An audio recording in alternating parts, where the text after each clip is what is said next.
नमस्कार दोस्तों, जनता coaching classes की यूट्यूब चैनल में आपका बहुत बहुत स्वागत करता हूं। दोस्तों यहाँ पर मैं आपको बताने वाला हूं क्लास 9th का सैनिक स्कूल एंट्रेंस एग्जामिनेशन का ये पेपर मैं आपको बताने वाला हूं। तो यहाँ पर आप जैसा कि देख पा रहे हैं, इसमें जो सब्जेक्ट होते हैं मैं पहले इसके बारे में बात कर लेते हैं। इसमें जो सब्जेक्ट होते हैं ये होता है maths, English, general science, social studies और इंटेलिजेंस। ये 5 सब्जेक्ट होते हैं और ये पेपर जो होता है वो 3 घंटे का होता है और इसमें आपके मैक्सिमम जो मार्क्स होते हैं यानी कि पूरा जो पेपर होता है ये 400 मार्क्स का होता है, यानी कि 400 नंबर का होता है।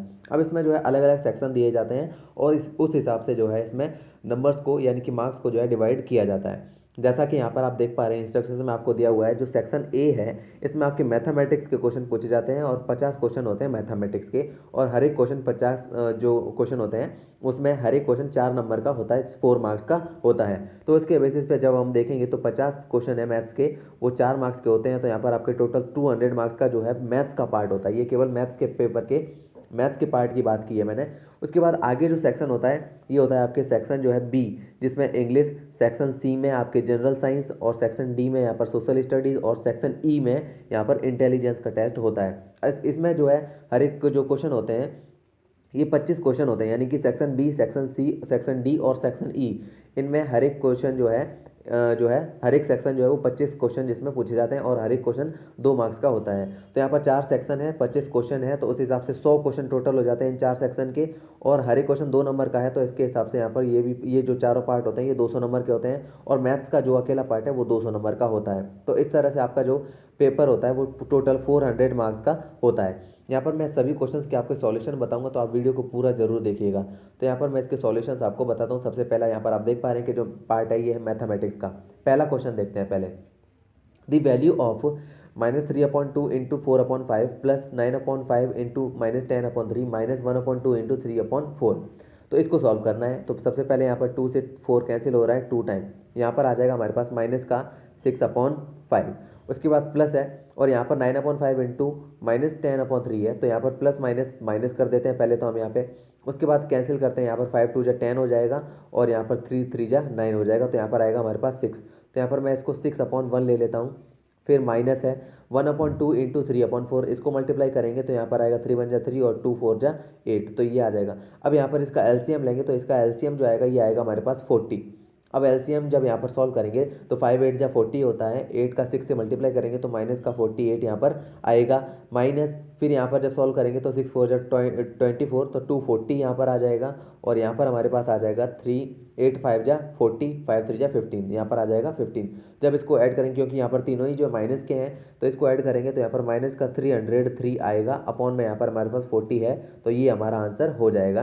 तो इसके बेसिस पे आप इन चारों में से देख लीजिए कौन सा ऑप्शन हमारे पास मिल रहा है। माइनस का 303/40 ये हमारा आंसर है, तो यहाँ पर ऑप्शन डी जो है हमारा करेक्ट हो जाएगा। उसके बाद सेकंड क्वेश्चन है the abscissa of a point is its distance from the. तो यहाँ पर जो है एब्सिस्का ऑफ अ पॉइंट जो है इसका डिस्टेंस होता है किस एक्सिस से होता है यहाँ पर। तो सेकंड का जो आंसर है ये हो जाएगा हमारा ऑप्शन सी, वाई एक्सिस से होता है। फिर आगे बढ़ते हैं क्वेश्चन नंबर 3 पे। तो क्वेश्चन नंबर 3 जैसा कि यहाँ पर आप देख पा रहे हैं, what is the value of M. यहाँ पर एम की वैल्यू फाइंड करनी है। आप एक रूल जानते ही होंगे, जब बेस जो है एक जैसे हो या फिर बराबर हो तो यहाँ पर जो है उसकी पावर होती है वो ऐड हो जाती है मल्टीप्लाई करने पे। तो जैसा कि यहाँ पर आप देख पा रहे हैं 2/9, यहाँ पर 2/9 मल्टीप्लाई हो रही है और इसकी पावर जो है वो अलग अलग है। तो यहाँ पर 3 + -6 हो जाएगा, तो प्लस माइनस माइनस हो जाएगा और 6 आ जाएगा। इज इक्वल टू में यहाँ पर भी बेस सेम है तो यहाँ पर इसको सेम ले लेंगे, यानी कि 2m-1 ले लेंगे। m की वैल्यू फाइंड करनी है तो यहाँ पर मैं 2m-1 इज इक्वल टू में लिख लेता हूँ। 3 - 6 करेंगे तो ये माइनस का 3 आ जाएगा। -1 को उधर ट्रांसफर करूंगा तो 2m इज इक्वल टू यहाँ पर आ जाएगा -3 + 1, तो 2m इज इक्वल टू आएगा हमारे पास माइनस का 2। तो m is equal to automatically हमें दिखाई दे रहा है कि माइनस का 1 आ जाएगा, यानी कि m की वैल्यू -1 हो जाएगी। तो इस बेसिस पे हमारा जो राइट आंसर हो जाएगा ये होगा option C, m is equal to -1। उसके बाद फोर्थ क्वेश्चन है, if a number when divided by 4 leaves remainder 2 और 3, यानी कि एक नंबर जो कि 4 से डिवाइड करने पे उसका रिमाइंडर 2 और या फिर 3 बचता है, then which one is the correct statement. तो इसमें से कौन सा जो है स्टेटमेंट जो है करेक्ट होगा। तो यहाँ पर जो है हमारा जो स्टेटमेंट करेक्ट होगा इसमें, जैसे कि यहाँ पर पहला स्टेटमेंट है the number is not a perfect square, दूसरा है the number is a perfect square. तो परफेक्ट स्क्वायर अगर देख लेता हूँ, जैसे एग्जांपल के लिए मैं मान लेता हूँ 4 का ही स्क्वायर करेंगे तो यहाँ पर उसमें पूरा पूरा डिवाइड जाएगा। 5 का स्क्वायर करेंगे तो यहाँ पर जो है 25 आएगा, उसमें डिवाइड करेंगे तो 1 बचेगा। 6 में यहाँ पर डिवाइड 6 के स्क्वायर में डिवाइड करेंगे तो पूरा पूरा नंबर आएगा 36, जिसमें पूरा डिवाइड जाएगा। 7 में करेंगे तो भी 1 बचेगा, तो यानी कि वो परफेक्ट स्क्वायर तो हो ही नहीं सकता, यानी कि ऑप्शन बी जो है वो हमारा गलत हो जाएगा। ऑप्शन सी प्राइम नंबर, जैसे एग्जाम्पल के लिए 2, 3, 5, 5 में डिवाइड करेंगे तो यहाँ पर जो है 1 बचेगा। 7 में डिवाइड करेंगे तो यहाँ 3 तो बच रहा है लेकिन 2 नहीं बच रहा है। इसी तरह से आगे बढ़ेंगे, जैसे 11 में यहाँ पर 3 बच रहा है लेकिन 2 यहाँ पर कहीं भी नहीं बचता हुआ दिखाई दे रहा है, तो यहाँ पर केवल 3 बच रहा है। तो यहाँ पर 2 और 3 बोल रहा है, तो इसके हिसाब से हमारा सी ऑप्शन भी गलत हो जाएगा। और फिर हमारे पास डी ऑप्शन हो भी नहीं सकता, क्योंकि कोई ना कोई नंबर ऐसा जरूर होता है जिससे 2 या 3 बचेगा। तो ऑप्शन ए ऑटोमेटिकली हमारा यहाँ पर राइट आंसर हो जाएगा। वो नंबर ऐसा नंबर होगा जो परफेक्ट स्क्वायर नहीं होगा। तो इस तरह से ऑप्शन ए हमारा राइट आंसर हो जाएगा। आगे बढ़ते हैं क्वेश्चन नंबर 5 पे। The value of root 0.2304 plus root 0.1764 upon में भी इसी तरह से है, वैल्यू बस माइनस में है। तो यहाँ पर हम इसको किस तरह से सॉल्व करेंगे, सबसे पहले तो 2304 का जो रूट निकल के आता है वो होता है 48। अब यहाँ पर जो है रूट के अंदर, जैसा कि यहाँ रूट में होता है, जो मल्टीप्लाई करने पे अगर डेसिमल है तो मल्टीप्लाई करने पे डेसिमल उतने डिजिट के बाद लगता है जितने नंबर का मल्टीप्लाई किया। जैसे एक एग्जांपल के लिए 0.48 का 0.48 से मल्टीप्लाई करूंगा तो यहाँ पर 2304 आएगा। तो यहाँ पर आपको दिखाई दे रहा है डेसिमल जो है 4 डेसिमल यहाँ पर पॉइंट्स मिल रहे हैं, डिजिट मिल रहे हैं। तो 4 डिजिट के बाद डेसिमल लगेगा, यानी कि 0.02304 आएगा, यानी कि हमारा रूट जो निकल के आएगा इसका ये आएगा 0.48। इसी तरह से 1764 का रूट निकल के आएगा यहाँ पर 0.42 अपॉन में यहाँ पर ये बस माइनस में चेंज कर देना है, तो 0.48 माइनस माइनस 0.42। अब इसको सॉल्व करेंगे तो यहाँ पर आ जाएगा 0.90 अपॉन यहाँ पर 0.06। पॉइंट से पॉइंट कैंसिल हो जाएगा, उसके बाद 90 में 6 का डिवाइड करेंगे तो यहाँ पर आएगा 15, यानी कि ये हमारा आंसर हो जाएगा, यानी कि ऑप्शन ए जो है हमारा ये करेक्ट आंसर होगा। उसके बाद नेक्स्ट क्वेश्चन है question number 6। 3 numbers are in the ratio 2:3:4. The sum of their cubes is 33, 9, 57. The numbers are, तो यहाँ पर इनका क्यूब जो है निकालते हैं रूट, तो यहाँ पर 33, 9, 57 ये आंसर आता है। यानी कि यहाँ पर मैं नंबर ले लेता हूँ 2x का क्यूब प्लस 3x का क्यूब प्लस 4x का क्यूब, इनका क्यूब करने पे और जोड़ने पे यहाँ पर आता है हमारे पास 33957, ये हमारे पास आंसर आता है। अब यहाँ पर x की वैल्यू निकालेंगे तो बाकी के तीनों नंबर भी आ जाएंगे। तो यहाँ पर हम इसको सॉल्व करते हैं, तो 2x का क्यूब आएगा हमारे पास 8x क्यूब, 3x का क्यूब आएगा यहाँ पर 27x क्यूब, उसके बाद 4x का क्यूब आएगा 64x cube is equal to में यहाँ पर जो वैल्यू है सेम रहेगी। उसके बाद इसको ऐड कर देते हैं, क्योंकि यहाँ पर जो है वेरिएबल सेम है, एक्स क्यूब है हर जगह, तो यहाँ पर इसको ऐड करेंगे तो ये हमारे पास आ जाएगा आंसर 99 का 99x cube is equal to यहाँ पर नंबर सेम 3397 यहाँ पर आएगा। उसके बाद X cube is equal to आ जाएगा 33957 अपॉन में 99। तो इस तरह से यहाँ पर इसको लिखेंगे 33957 अपॉन 99। अब यहाँ पर जब है इसका डिवाइड करेंगे 99 का, तो यहाँ पर हमारे पास जो निकल के आएगा ये आएगा 343। यहाँ पर रूट क्यूब को हटाएंगे, अब इसको कुछ इस तरीके से लिख सकते हैं X cube is equal to आएगा 343। तो यहाँ पर क्यूब हटाएंगे तो यहाँ पर हमारे पास लग जाएगा रूट क्यूब। अब यहाँ पर रूट क्यूब लग जाएगा तो रूट क्यूब 343 का आता है हमारे पास 7, यानी कि 7 हमारा आंसर होगा। एक्स इज इक्वल टू हो जाएगा 7। हमने वैल्यू क्या मानी थी 2x, 3x और 4x। तो इसको जब हम सॉल्व करेंगे तो यहाँ पर हमारे पास आएगा एक्स की वैल्यू पुट करने पे 7 2 14, 7 3 21 और 7 4 28। तो ये हमारे तीनों नंबर होंगे। तो इसका मतलब हमारा जो राइट आंसर हो जाएगा ये हो जाएगा ऑप्शन सी। आगे बढ़ते हैं, नेक्स्ट क्वेश्चन है question number 7। Find the least square number divisible by each one of 8, 9 and 10। तो यहाँ पर 7th क्वेश्चन का जो राइट आंसर होगा ये हो जाएगा हमारा ऑप्शन सी, क्योंकि यहाँ पर यही जो है एक परफेक्ट स्क्वायर है, मतलब कम से कम परफेक्ट स्क्वायर बन सकता है, क्योंकि 360 जो है परफेक्ट स्क्वायर होता नहीं है। 36 परफेक्ट स्क्वायर होता है लेकिन 8 का इसमें डिवाइड नहीं जाएगा, और ना ही 10 का यहाँ पर डिवाइड जाएगा, तो ये भी नहीं होगा। और 9 जो है यहाँ पर जो है इसको सॉल्व करेंगे तो ये भी 360 हमारे पास निकल के आएगा, ये भी परफेक्ट स्क्वायर नहीं होता है। तो कम से कम परफेक्ट स्क्वायर जो बचा है वो सी ऑप्शन है, तो सी ऑप्शन हमारा राइट आंसर हो जाएगा। आगे बढ़ते हैं, नेक्स्ट क्वेश्चन है question number 8। If 148101A095 is a multiple of 11 where A is a digit the value of A is. तो यहाँ पर जो है 11 का आप मल्टीपल डिवाइड करने का जो कंडीशन होता है वो आप जानते होंगे। तो सबसे पहले हम जो है ऑड नंबर के जो डिजिट है उनको लेंगे और ऐड करेंगे। तो यहाँ पर ऑड नंबर के डिजिट कौन कौन से हैं, 1 + 8 + 0 + a +9, तो ये आ जा यहाँ पर हो जाएंगे हमारे पास ऑड नंबर्स। अब इसको ऐड करेंगे तो यहाँ पर आएगा हमारे पास 18 + a, क्योंकि यहाँ पर हमारे पास a की वैल्यू यहाँ पर नहीं है। उसके बाद यहाँ पर जो इवन नंबर के डिजिट है उनको लेंगे, जैसे कि 4 + 1 + 1 + 0 + 5, इसको ऐड करेंगे तो यहाँ पर हमारे पास आएगा 4 6 5 11, तो ये आएगा 11। अब यहाँ पर जो है 11 का जो कंडीशन होता है ऑड नंबर के डिजिट का सम और इवन नंबर के डिजिट का सम, इसको जो है या फिर माइनस करेंगे जब, तो यहाँ पर आना चाहिए ऐसा नंबर जो 11 की टेबल में आता हो या फिर जो है वो 0 आ जाए, तो 11 से वो पूरा पूरा डिवाइड होगा। अब यहाँ पर जो है इसको सॉल्व करेंगे तो 18 + a यहाँ पर जो है इसके बेसिस पे जब आप देखेंगे, यहाँ पर अगर हम 22 कर लें, यहाँ पर 22 अगर निकाल लें, तो यहाँ पर इसके बेसिस पे देखा जाए तो, क्योंकि यहाँ पर 22 अगर आएगा तो यहाँ पर 22 को 11 से माइनस करने पे 11 आएगा, यानी कि वो 11 की टेबल में आ रहा है, तो ये नंबर पूरा पूरा डिवाइड होगा। तो यहाँ पर बोल भी रहा है वो मल्टीपल है, तो इसका मतलब वो डिवाइड होगा ही। तो ए की वैल्यू हमें बतानी है, तो 22 को 18 में से माइनस कर देंगे, तो यहाँ पर जो है 18 को 22 में से माइनस कर देंगे तो ए की वैल्यू आ जाएगी, तो यहाँ पर हमारे पास आएगा 4, यानी ए की वैल्यू जो है 4 होगी, तभी यहाँ पर ये 11 का मल्टीपल होगा, यानी कि ऑप्शन बी हमारा राइट आंसर हो जाएगा। आगे बढ़ते हैं क्वेश्चन नंबर 9। क्वेश्चन नंबर 9 है find the value of A and be in BA × B3 और सॉल्व सॉल्यूशन आता है 57a। तो यहाँ पर जो है ए और बी की वैल्यू क्या होगी ये हमें बताना है। तो यहाँ पर ए और बी की जो वैल्यू होगी वो थोड़ी सी, यहाँ पर b की वैल्यू जो है वो हर जगह सेम होगी और यहाँ पर जो है ये दोनों वैल्यू सेम होगी। अब यहाँ पर मैं 3 का a से ऐसा मल्टीप्लाई होना चाहिए कि यहाँ पर a जो है वो एज इट इज़ आए। तो यहाँ पर मैं अगर 5 ले लेता हूँ और 3 का मल्टीप्लाई उससे करता हूँ तो यहाँ पर ऑटोमेटिकली 5 आ जाएगा। 3 5 या 15, तो यहाँ पर पावर 1 लगेगी, ये भी ध्यान रखना। फिर b की वैल्यू ऐसी होनी चाहिए कि यहाँ पर मल्टीप्लाई करने पर आ जाए हमारे पास ऐसा नंबर जो 57 बन रहा हो। तो यहाँ पर जो है मैं यहाँ पर ले लेता हूँ 2 और ऑटोमेटिकली यहाँ पर भी ऑटोमेटिकली क्या हो जाएगा 2 हो जाएगा। तो यहाँ पर 3 2 6 और 1 7, उसके बाद यहाँ पर 2 से मल्टीप्लाई करेंगे, 2 5 10, 10 का 0 कैरी 1, उसके बाद 2 2 4 और 1 5, उसके बाद यहाँ पर आएगा 5 7 5, यानी कि ये हमारा राइट आंसर हो जाएगा। तो इसके बेसिस पे ए की वैल्यू हो गई यहाँ पर 5 और बी की वैल्यू हो गई 2, तो यहाँ पर हमारे पास राइट आंसर आ रहा है ऑप्शन ए, ये हमारा राइट आंसर हो जाएगा।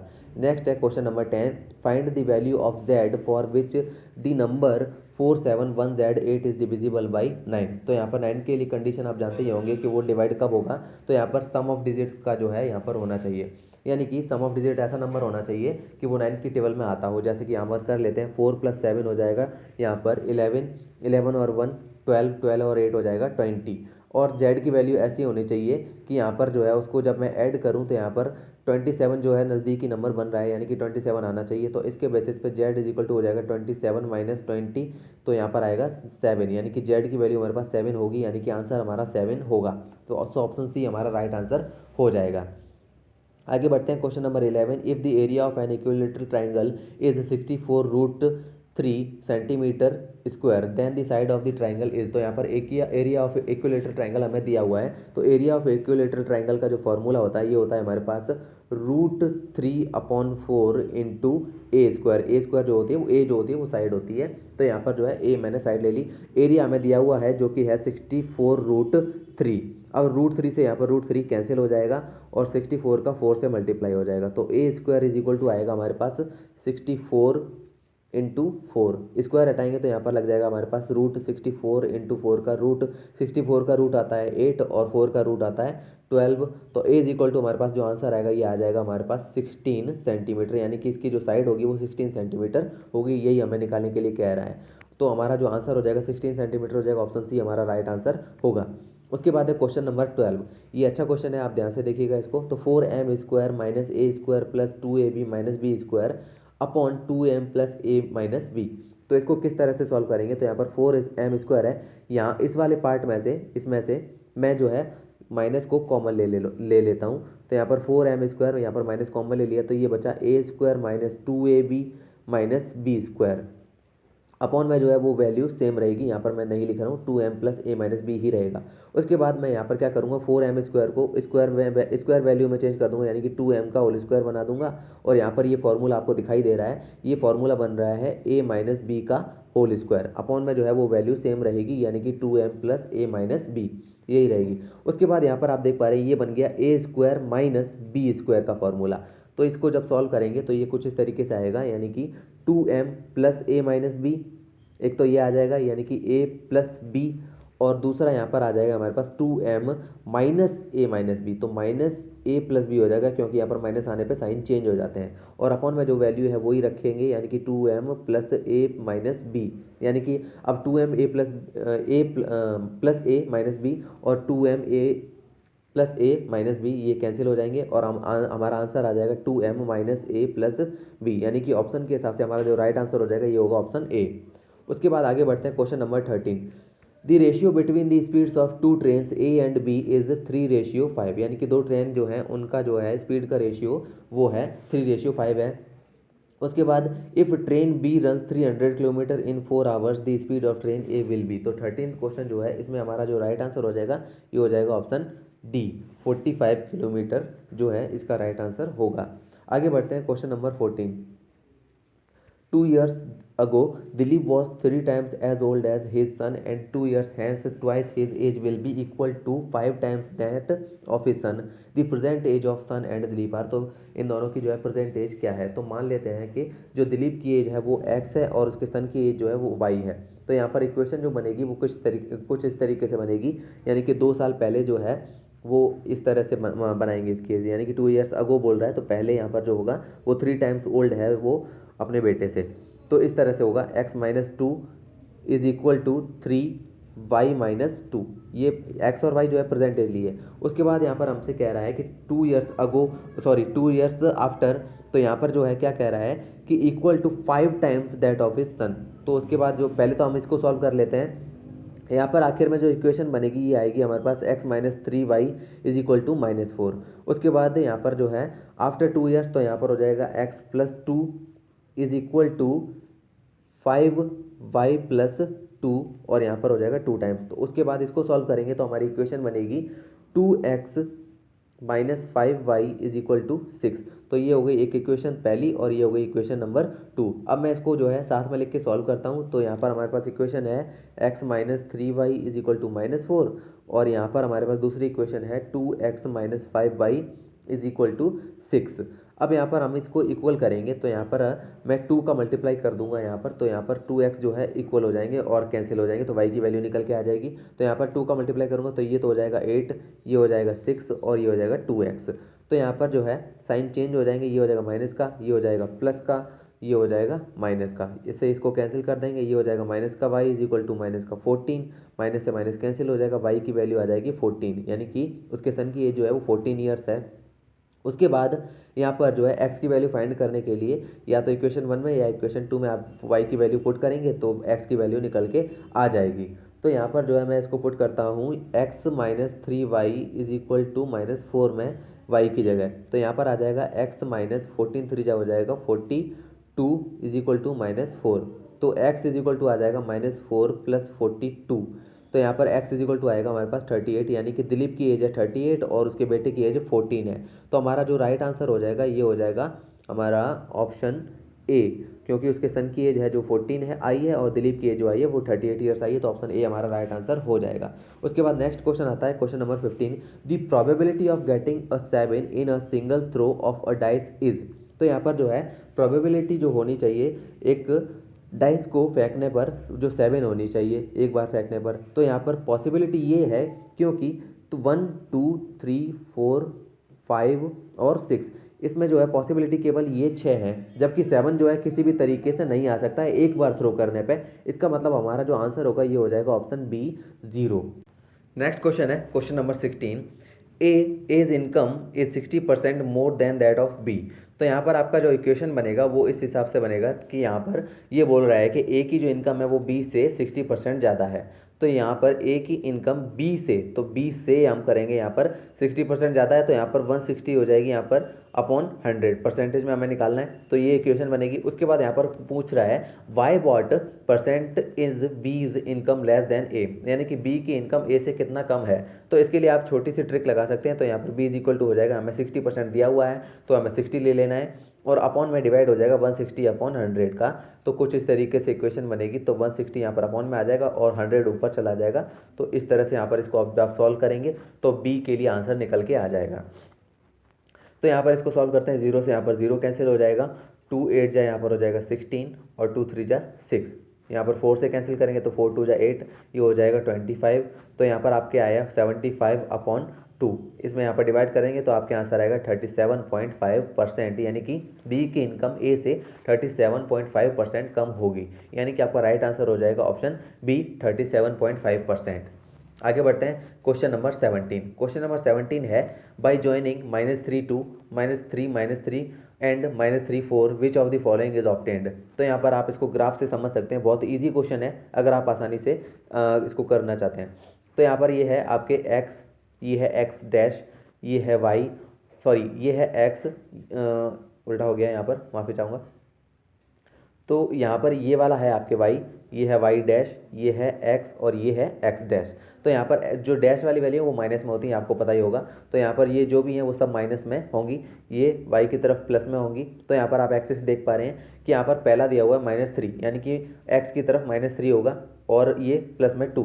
तो यहाँ पर आपका कुछ इस तरीके से जो है यहाँ पर इसकी वैल्यू निकल के आएगी। यहाँ पर मान लेते हैं ये हो जाएगा -3 और 2, उसके बाद -3 दोनों ही -3 दिए हुए हैं। तो ये वाला -3 x डैश वाला और y डैश वाला दोनों ही, तो ये भी यहाँ पर -3 की लाइन में बनेंगे।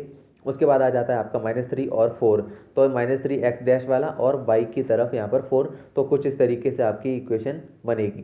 तो यहाँ पर ये जो लाइन जाएगी वो स्ट्रेट मिलेगी, यानी कि इन पॉइंट से मिलाएंगे तो स्ट्रेट लाइन मिलेगी। तो इसके बेसिस पे आपका ऑप्शन सी जो है वो राइट आंसर हो जाएगा, a straight line parallel to y axis. तो यहाँ पर आप देख पा रहे हैं जो y एक्सिस है इसके पैरेलल ये लाइन बन रही है, इसका मतलब सी ऑप्शन आपका करेक्ट आंसर हो जाएगा। नेक्स्ट है क्वेश्चन नंबर 18। क्वेश्चन नंबर 18 है the number of times a particular observation occurs in a given data is called is. तो 18 में यहाँ पर आपका आंसर हो जाएगा ऑप्शन ए फ्रीक्वेंसी। यहाँ पर इसके क्वेश्चन को आपको समझना है, यहाँ पर पर्टिकुलर ऑब्जर्वेशन जो होता है उसके बेसिस पे आपको नंबर्स दिए होते हैं, उसको अपन फ्रीक्वेंसी कहते हैं। आगे है question number 19। By selling 33 metre of cloth a draper loses an amount equal to the selling price of 3 metre of cloth, find his gain और लॉस। यहाँ पर गेन या लॉस हमें फाइंड करना है। तो यहाँ पर हमें 33 मीटर जो हमें दिया हुआ है वो सेलिंग प्राइस है, SP जिसको हम बोलते हैं, तो वो है 33 मीटर। उसके बाद यहाँ पर आपका जो लॉस बोल रहा है वो यहाँ पर बता दिया है वो 3 मीटर है इक्वल में। तो यहाँ पर आप जानते होंगे लॉस इज इक्वल टू होता है cost price minus selling price. तो यहाँ पर इस तरह से बनेगा 3 is equal to cost price minus selling price, यानी कि 33। तो कॉस्ट प्राइस आपके निकल के आ जाएगी 36, यानी कि CP आपके आ गया 36। अब हमें लॉस परसेंटेज में निकालना है। तो यहाँ पर लॉस इज इक्वल टू आपके होता है loss upon cost price into 100। तो यहाँ पर ये हो जाएगा 3 क्योंकि ये लॉस है, अपॉन में यहाँ पर आपका हो जाएगा कॉस्ट प्राइस यानी कि 36 इंटू 100। अब इसको आप सॉल्व करेंगे तो यहाँ पर ये हो जाएगा आपके 12 और 100 अपॉन 12 इसको सॉल्व करेंगे तो यहाँ पर आपके आंसर आएगा 8/1/3%, यानी कि ये आपका राइट आंसर हो जाएगा। तो इसमें आपका ऑप्शन बी जो है वो यहाँ पर आपका राइट आंसर हो जाएगा, 8/1/3% लॉस यहाँ पर हो रहा है। नेक्स्ट है question number 20। 3 cubes of metal whose edges are 6 cm, 8 cm and 10 cm respectively are melted to form a single cube. The age of new cube is। तो यहाँ पर ये बहुत इजी क्वेश्चन है, 8th क्लास का ये question है। तो यहाँ पर आपको 3 क्यूब दिए गए हैं जिनके यहाँ पर साइड दिए गए हैं। तो यहाँ पर आप जानते होंगे कि जो क्यूब का वॉल्यूम होता है वो होता है साइड का क्यूब। तो यहाँ पर आपका ये हो जाएगा इस तरीके से 6 का क्यूब प्लस 8 का क्यूब प्लस 10 का क्यूब। अब आप जानते हैं कि इनको जो है यहाँ पर मेल्ट करके एक नया बनाया जा रहा है, इसलिए हम इसका वॉल्यूम का फॉर्मूला ले रहे हैं। तो यहाँ पर इसको क्यूब करके जब ऐड करेंगे तो यहाँ पर इसका जो आंसर आएगा वो हो जाएगा 1728।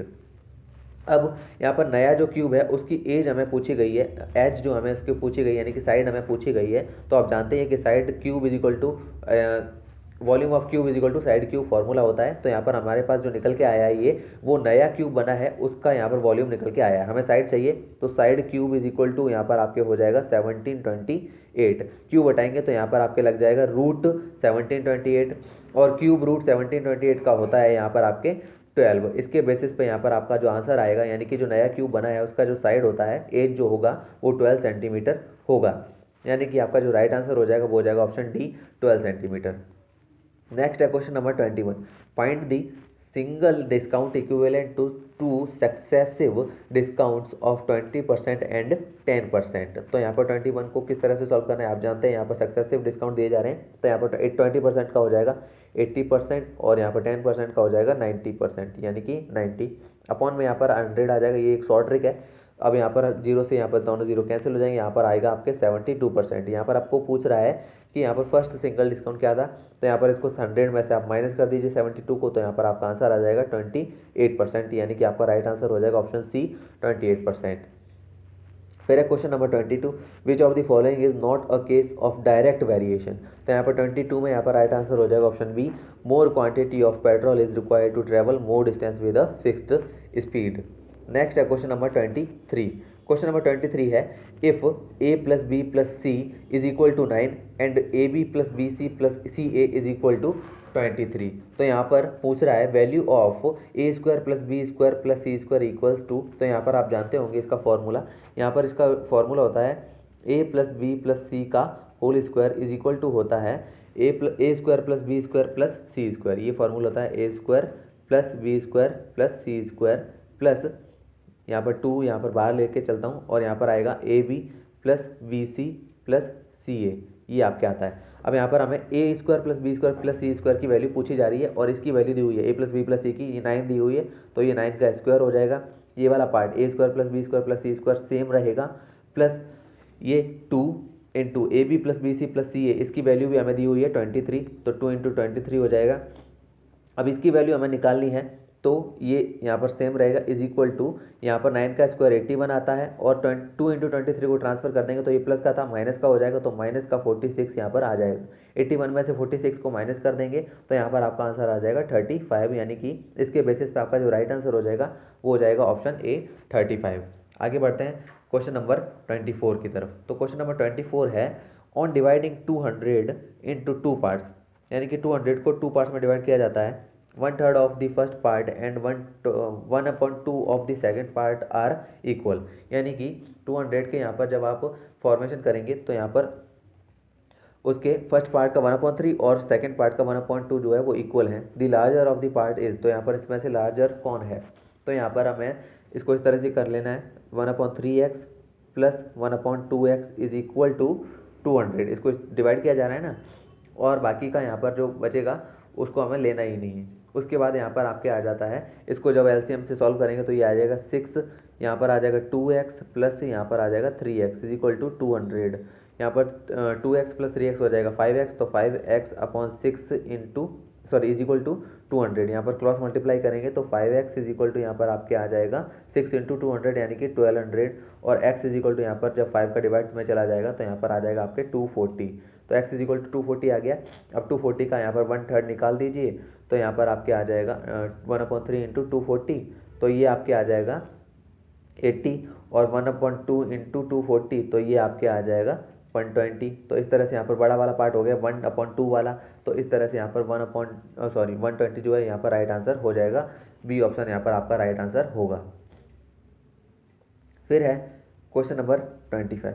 क्वेश्चन नंबर 25 यहाँ पर जो है दिया हुआ है, on selling a fan of ₹810 Sunil gains 8% for how much did he purchase it. तो यहाँ पर सेलिंग यानी कि 810 रुपीज़ में सुनील ने जो है वो एक फ़ैन बेचा है, और उसको 8% का जो है यहाँ पर फ़ायदा होता है। तो उसने परचेज़ कितने में किया है, तो इसके लिए आपको क्या करना होगा, इसका रिवर्स करना होगा, यानी कि 810 इंटू 100 अपॉन, यहाँ पर 8% का गेन हो रहा है, यहाँ पर अपॉन में गेन आ जाएगा 108। इसको जब आप सॉल्व करेंगे तो यहाँ पर आपका आंसर आ जाएगा। यहाँ पर इसको सॉल्व कर लेते हैं पहले। यहाँ पर ये हो जाएगा 9 से कैंसिल, तो यहाँ पर हो जाएगा 1 और ये हो जाएगा 2, यानी कि 12 आ जाएगा। इसको 9 से कैंसिल करेंगे तो यहाँ पर 9 9 जा 81 और ये 0। उसके बाद यहाँ पर 6 से कैंसिल करते हैं, 6 2 जा 12 और ये हो जाएगा 15 टाइम। उसके बाद ये 2 से करेंगे तो ये हो जाएगा 50। तो 15 इंटू 50 यहाँ पर इसको करेंगे, 15 5 जा 75 और 0 का 0, यानी कि 750 रुपीज़ में सुनील ने इस फैन को खरीदा था, यानी कि परचेजिंग रेट जो यहाँ पर है वो 750 होगी। तो ऑप्शन डी यहाँ पर राइट आंसर हो जाएगा। क्वेश्चन नंबर 26 यहाँ पर कह रहा है find the value of x. अगर यहाँ पर आपको ये सिचुएशन दी हुई है 3 की पावर 2x इंटू 3 की पावर x प्लस 3 इंटू 3 की power 4 minus x is equal to root 3 की पावर 10। तो यहाँ पर रूट 3 की पावर आप ध्यान रखिएगा, आप इसको इस तरह से भी लिख सकते हैं 3 की पावर 1/2 इंटू 10, इसको आप इस तरह से भी लिख सकते हैं। तो यहाँ पर जो आपकी वैल्यू है कुल मिला के ये आ जाएगी 1/2 इंटू 10, जिसको आप सॉल्व करेंगे तो 5 आएगा। तो यहाँ पर ये 3 की पावर 5 है एक तरह से, तो इसको आप ध्यान रखना। उसके बाद मैं सॉल्यूशन बता देता हूँ। आपका बेस जो है यहाँ पर वो सेम है, तो यहाँ पर बेस सेम होते हैं तो पावर्स को ऐड कर दिया जाता है, यानी कि इस तरह से हो जाएगा 2x plus x plus 3 plus 4 minus x is equal to, मैं यहाँ पर 3 की पावर जो है 5 बन रही थी तो यहाँ पर आ जाएगा 5। अब इसको सॉल्व करेंगे, 2x प्लस एक्स हो जाएगा 3x में से x को माइनस करेंगे तो यहाँ पर हो जाएगा 2x। उसके बाद 3 और 4 हो जाएगा 7 को जब यहाँ पर ट्रांसफर करेंगे तो ये हो जाएगा 5 माइनस 7। तो x इज इक्वल टू आ जाएगा -2/2, इसको आएगा यहाँ पर माइनस का 1, यानी कि x की वैल्यू जो आएगी वो -1 आएगी। तो इस तरह से जो हमारा आंसर हो जाएगा वो हो जाएगा ऑप्शन ए। अब देखते हैं नेक्स्ट क्वेश्चन नंबर 27। तो 27 क्वेश्चन जो है यहाँ पर आपको कह रहा है रूट क्यूब में आपको वैल्यू दी हुई है -a की पावर 6 इंटू बी की पावर 3 प्लस सी की पावर 21 अपॉन सी की पावर 9 इंटू ए की पावर 12। तो यहाँ पर क्यूब रूट निकालना है तो जो माइनस का साइन है वो नहीं हटेगा, ये आपको ध्यान रखना पड़ेगा। उसके बाद ए की पावर 6 जो है वो आ जाएगा यहाँ पर ए स्क्वायर, ये हो जाएगा। उसके बाद इंटू बी क्यूब जो हो जाएगा बी हो जाएगा, क्योंकि आप क्यूब रूट निकाल रहे हैं, ये ध्यान रखिएगा। उसके बाद सी की पावर जो 21 है ये आ जाएगा यहाँ पर सी की पावर 7 अपॉन में सी की पावर 9 जो है वो हो जाएगा सी का क्यूब और इंटू ए की पावर जो 12 है वो यहाँ पर हो जाएगा ए की पावर 4। तो इस तरह से यहाँ पर निकल के आएगा। ए स्क्वायर से यहाँ पर ए की पावर 4 कैंसिल होके ए स्क्वायर बन जाएगा यहाँ पर अपॉन में। उसके बाद सी का जो क्यूब है इसको जब सॉल्व करेंगे तो यहाँ पर आ जाएगा ये सी की पावर 4। तो इस तरह से आंसर जो आएगा वो आएगा माइनस का बी सी की पावर 4 अपॉन में आ जाएगा ए स्क्वायर। तो इस तरह से ये आपका आंसर आ जाएगा बी सी की पावर 4 अपॉन ए स्क्वायर। तो यहाँ पर कौन सा ऑप्शन है जो आ रहा है, यहाँ पर डी ऑप्शन जो है वो इस तरह से आ रहा है। फिर है question number 28, if n is a perfect cube then every prime factor of n occurs. तो यहाँ पर इसका जो है ऑप्शन सी राइट आंसर हो जाएगा, n का जो है 3 टाइम्स होगा। उसके बाद है question number 29, find the greatest number of 4 digits which is a perfect square. यहाँ पर जो है परफेक्ट स्क्वायर नंबर जो कि एक क्यूब भी होना चाहिए, सॉरी जो कि 4 डिजिट का होना चाहिए। तो 29 में जो आंसर हो जाएगा वो हो जाएगा ऑप्शन डी 801। तो यहाँ पर जो ये स्क्वायर होता है वो 99 का स्क्वायर परफेक्ट स्क्वायर होता है। तो इस तरह से ये डी ऑप्शन राइट आंसर हो जाएगा। आगे देखते हैं question number 30, if the ratio of the ages of x and y 8 years ago is 7:6, then which of the following can be sum of their ages 8 years from now. तो 30 में यहाँ पर पहले तो हम मान लेते हैं कि जो 8 years ago जो है एक्स की एज थी वो यहाँ पर मान लेते हैं 7a, और जो यहाँ पर y की एज थी वो हो जाएगी 6a। यहाँ पर आप ध्यान रखिएगा ये हो गई x के लिए और ये हो गई y के लिए। उसके बाद जो प्रेजेंट एज होगी वो यहाँ पर उसमें 8 जो है वो ऐड हो जाएगा, यानी कि ये हो जाएगी 7a प्लस 8 और यहाँ पर ये हो जाएगी 6a प्लस 8। उसके बाद 8 years फ्रॉम प्रेजेंट, यानी कि प्रेजेंट से 8 साल बाद जो है वो उनकी जो क्या हो जाएगी वो हो जाएगी 7a प्लस 16 और 6a प्लस 16, ये हो जाएगी। उसके बाद हमें जो दिया हुआ है वो यहाँ पर बोल रहा है कि यहाँ पर जो उनका सम है वो कितना होगा। तो हम यहाँ पर इसको ऑप्शन से कर सकते हैं, जैसे कि यहाँ पर जो है मैंने इसको सॉल्व किया हुआ है तो ऑप्शन जो है मैं वो बी लूँगा, क्योंकि यहाँ पर ये वैसे राइट आंसर है तो इसके हिसाब से मैं बी लूँगा। और अदरवाइज जब इसको करेंगे तो यहाँ पर इस तरह के क्वेश्चन को लास्ट में कीजिएगा, ताकि आपके पास अगर ज़्यादा टाइम बचे तो आप इस तरह का क्वेश्चन कर पाएँ। तो यहाँ पर जो है 7a plus 16 plus 6a plus 16 को ऐड करेंगे तो इज इक्वल टू मैं 97 रखूँगा। तो यहाँ पर जो है a की जो एज आएगी निकल के वो आखिर में आ जाएगी 5 साल। तो यहाँ पर जो है a का जो वैल्यू आएगा वो 5 साल आएगा। तो यहाँ पर जो 8 साल पहले उनकी एज होगी वो यहाँ पर x की होगी 35 और यहाँ पर y की जो होगी वो 30 होगी। तो यहाँ पर जो है इस तरह से आप सॉल्व कर पाएंगे। और रेशियो भी आप देखेंगे तो इसका 7:6 निकल के आ जाएगा। तो इस तरह से जो आपका ऑप्शन जो होगा, वो जो राइट ऑप्शन होगा वो हो जाएगा ऑप्शन बी 97। इस तरह के क्वेश्चन आप ऑप्शन से ही कर सकते हैं, क्योंकि यहाँ पर जो क्वेश्चन में जो है प्रॉपर डाटा नहीं दिया हुआ है। तो 31 यहाँ पर आगे देखते हैं हम। The age of the boy is 1/5 of the age of his mother, and sum of the ages of the son and the mother is equal to the age of the father। तो यहाँ पर जो एक लड़का है उसकी माँ की जो एज है, यहाँ पर 1/5 है उसकी एज, उस लड़के की एज उसकी माँ से, और उसके सन की और उसकी मदर की जो एज है वो जो है इक्वल है फादर के। उसके बाद after 15 years the sum of the ages of the son and his mother will be 4/3 of his father's age. तो 15 साल बाद जो है उसकी मदर की एज और उसकी एज, उस बॉय की एज जो है फादर की 4/3 हो जाती है या होती है। Find the ratio of the present ages of son mother and father respectively. तो यहाँ पर जो है हमें उनकी एज फाइंड करनी है, रेशियो फाइंड करना है एज का। इस तरह अब कैसे करेंगे, तो यहाँ पर मान लेता हूँ उसकी जो मदर की एज है वो हो जाएगी x।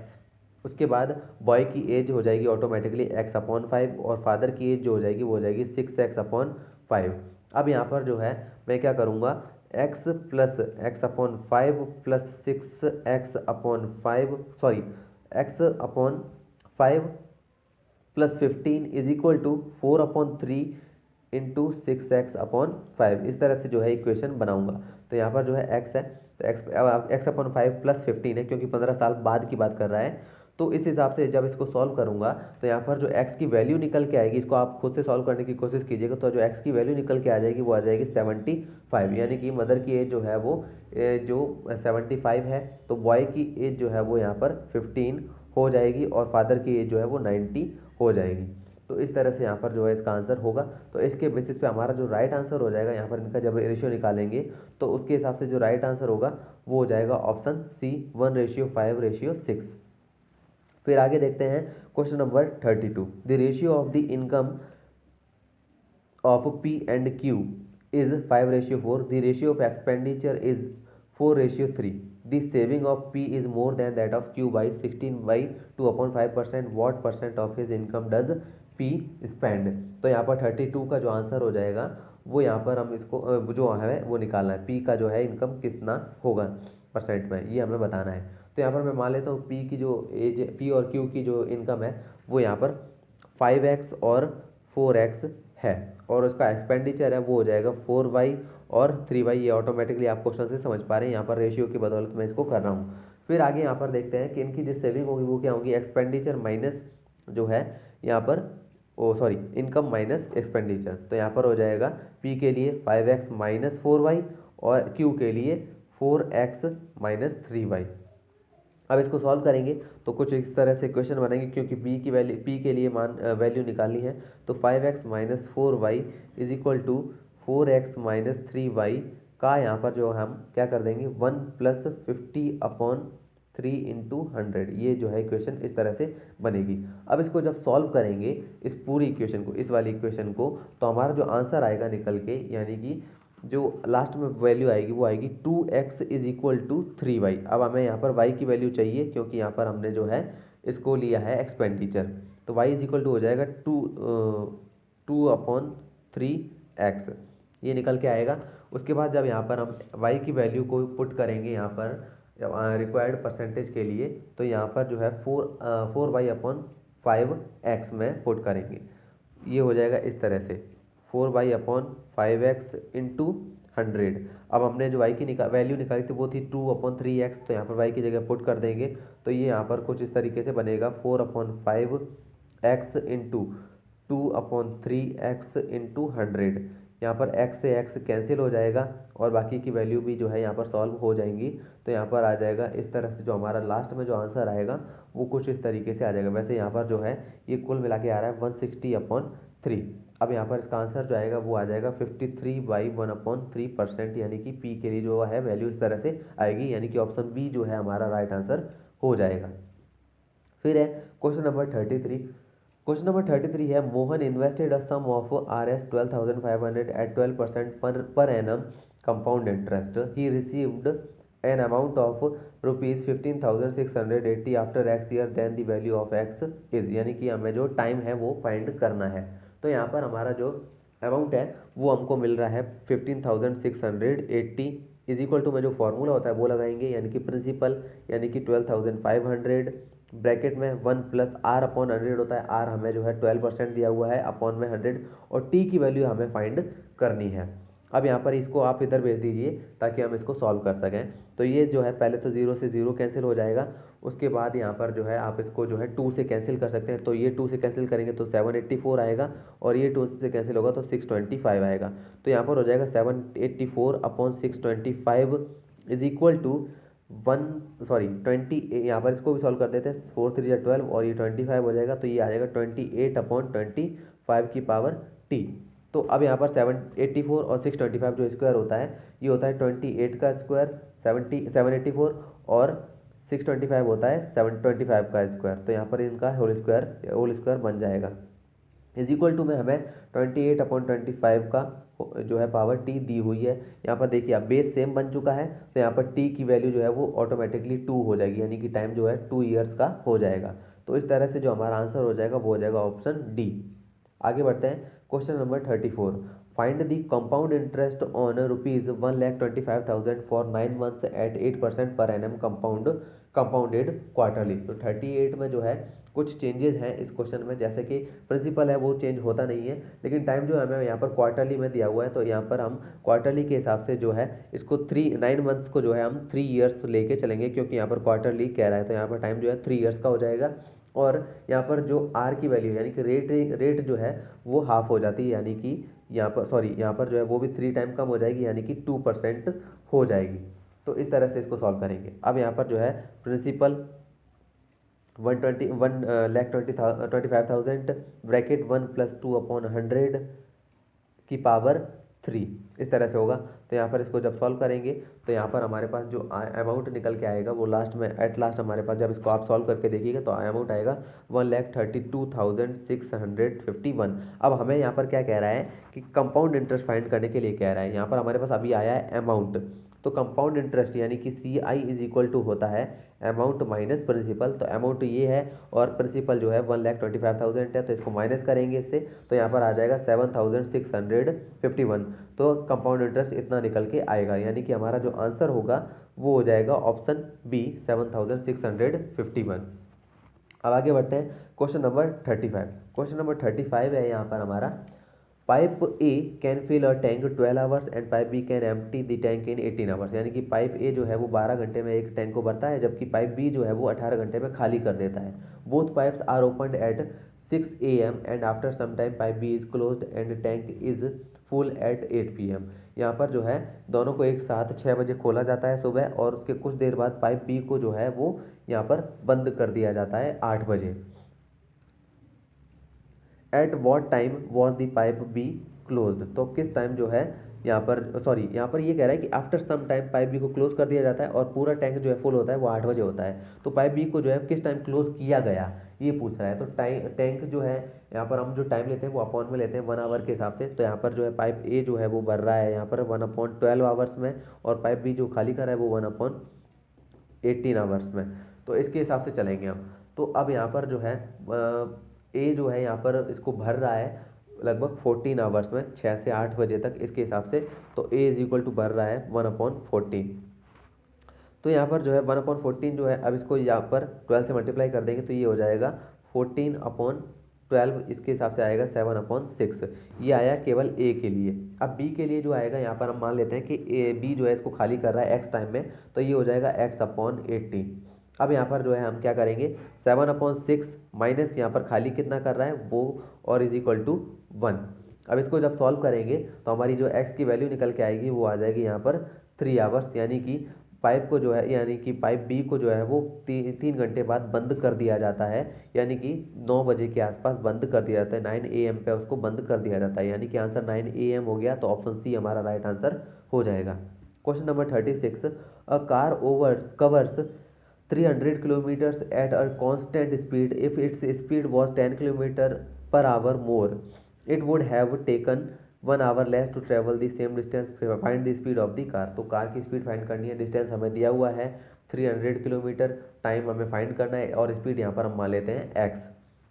तो पहले तो यहाँ पर इक्वेशन बन जाती है, यहाँ पर डिस्टेंस अपॉन स्पीड होता है तो 300 अपॉन एक्स हो जाएगा, और उसके बाद जो है उसकी स्पीड इंक्रीज कर दी जाती है, तो ये हो जाएगी यहाँ पर 300 अपॉन एक्स प्लस 10, क्योंकि स्पीड इंक्रीज कर दी है तो एक्स प्लस 10 हो जाएगा, और टाइम जो है वो माइनस हो जाता है तो T minus 1 is equal to हो जाएगा, ये टी इज इक्वल टू है। तो यहाँ पर दो इक्वेशन इस तरीके से बनेगी। अब -1 को मैं इधर ट्रांसफर कर देता हूँ तो ये प्लस का 1 हो जाएगा, तो ये भी यहाँ पर जो है t इज इक्वल टू आ जाएगा, तो दोनों t इज इक्वल टू हो जाएंगे। तो अब यहाँ पर हम इसको कर देंगे कंपेयर। जब इसको कंपेयर करेंगे तो कुछ इस तरीके से इक्वेशन बनेगी, जैसे कि यहाँ पर आप इसको नोटिस कर लीजिएगा, ये एक तो ये t इज इक्वल टू और एक बार ये t इज इक्वल टू, तो दोनों को नोटिस करके यहाँ पर जब इसको सॉल्व करेंगे तो ये इस तरह से आएगा 300 upon x is equal to 300 plus x plus 10 upon x plus 10। अब इसको सॉल्व करेंगे और x की वैल्यू फाइंड करेंगे। अब इस पूरे को जब सॉल्व करेंगे तो यहाँ पर हमारे पास जो वैल्यू निकल के आएगी वो इक्वेशन जो बनेगी वो इस तरीके से बनेगी, x square plus 10x minus 300। अब इसको सॉल्व करेंगे तो यहाँ पर आएगा x square plus 60x minus 50x minus 3000 is equal to 0। अब यहाँ पर जो है इसको सॉल्व करेंगे तो दो इक्वेशन बनेगी, x प्लस 60 और x माइनस 60। तो यहाँ पर प्लस वाला वैल्यू जो होगा नहीं तो ये वाला हम नहीं लेंगे, तो x इज इक्वल टू जो आएगा फाइनल वो आएगा 50, यानी कि x की वैल्यू 50 आ गई, यानी कि उन्होंने जो है 50 वो प्रेजेंट टाइम में 50 की स्पीड से चल रहे थे और बाद में 10 की स्पीड बढ़ा देते हैं, तो यहाँ पर हो जाएगा टोटली 60। यहाँ पर 60 इसका आंसर हो जाएगा। तो यहाँ पर हमारा जो राइट आंसर है वो हो गया option A 60 kilometre per hour. Next देखते हैं क्वेश्चन नंबर 37। क्वेश्चन नंबर 37 जो है वो यहाँ पर हमें कह रहा है two trains are travelling in opposite direction with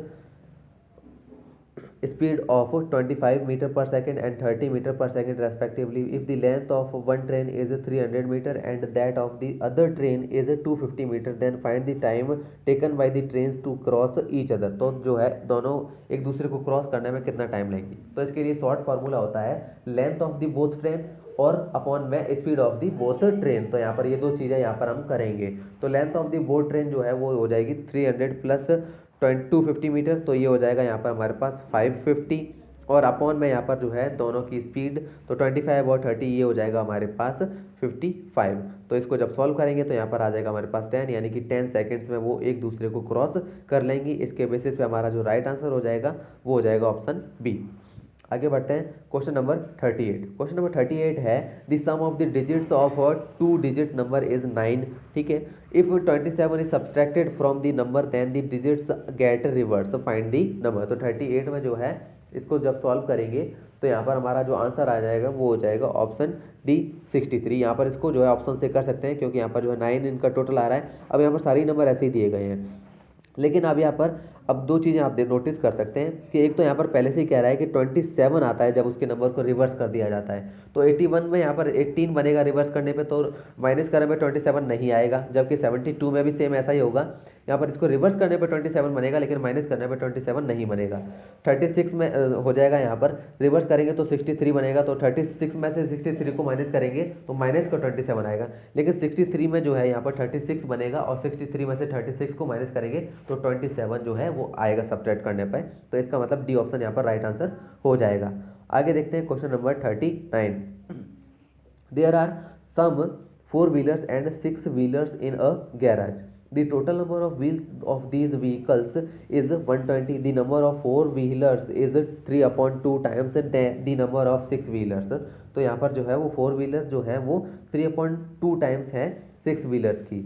find the number of 6 wheelers in the garage. तो 6 व्हीलर जो है वो कितनी है गैरेज में ये फाइंड करना है। तो 39 को जो है मान लेते हैं 6 व्हीलर्स जो है व्हीकल्स हैं जो वो x है, और यहाँ पर जो 4 व्हीलर्स हैं वो ऑटोमेटिकली 3/2x हो जाएगा क्योंकि यहाँ पर बोल भी रहा है, ये आपको दिया हुआ है।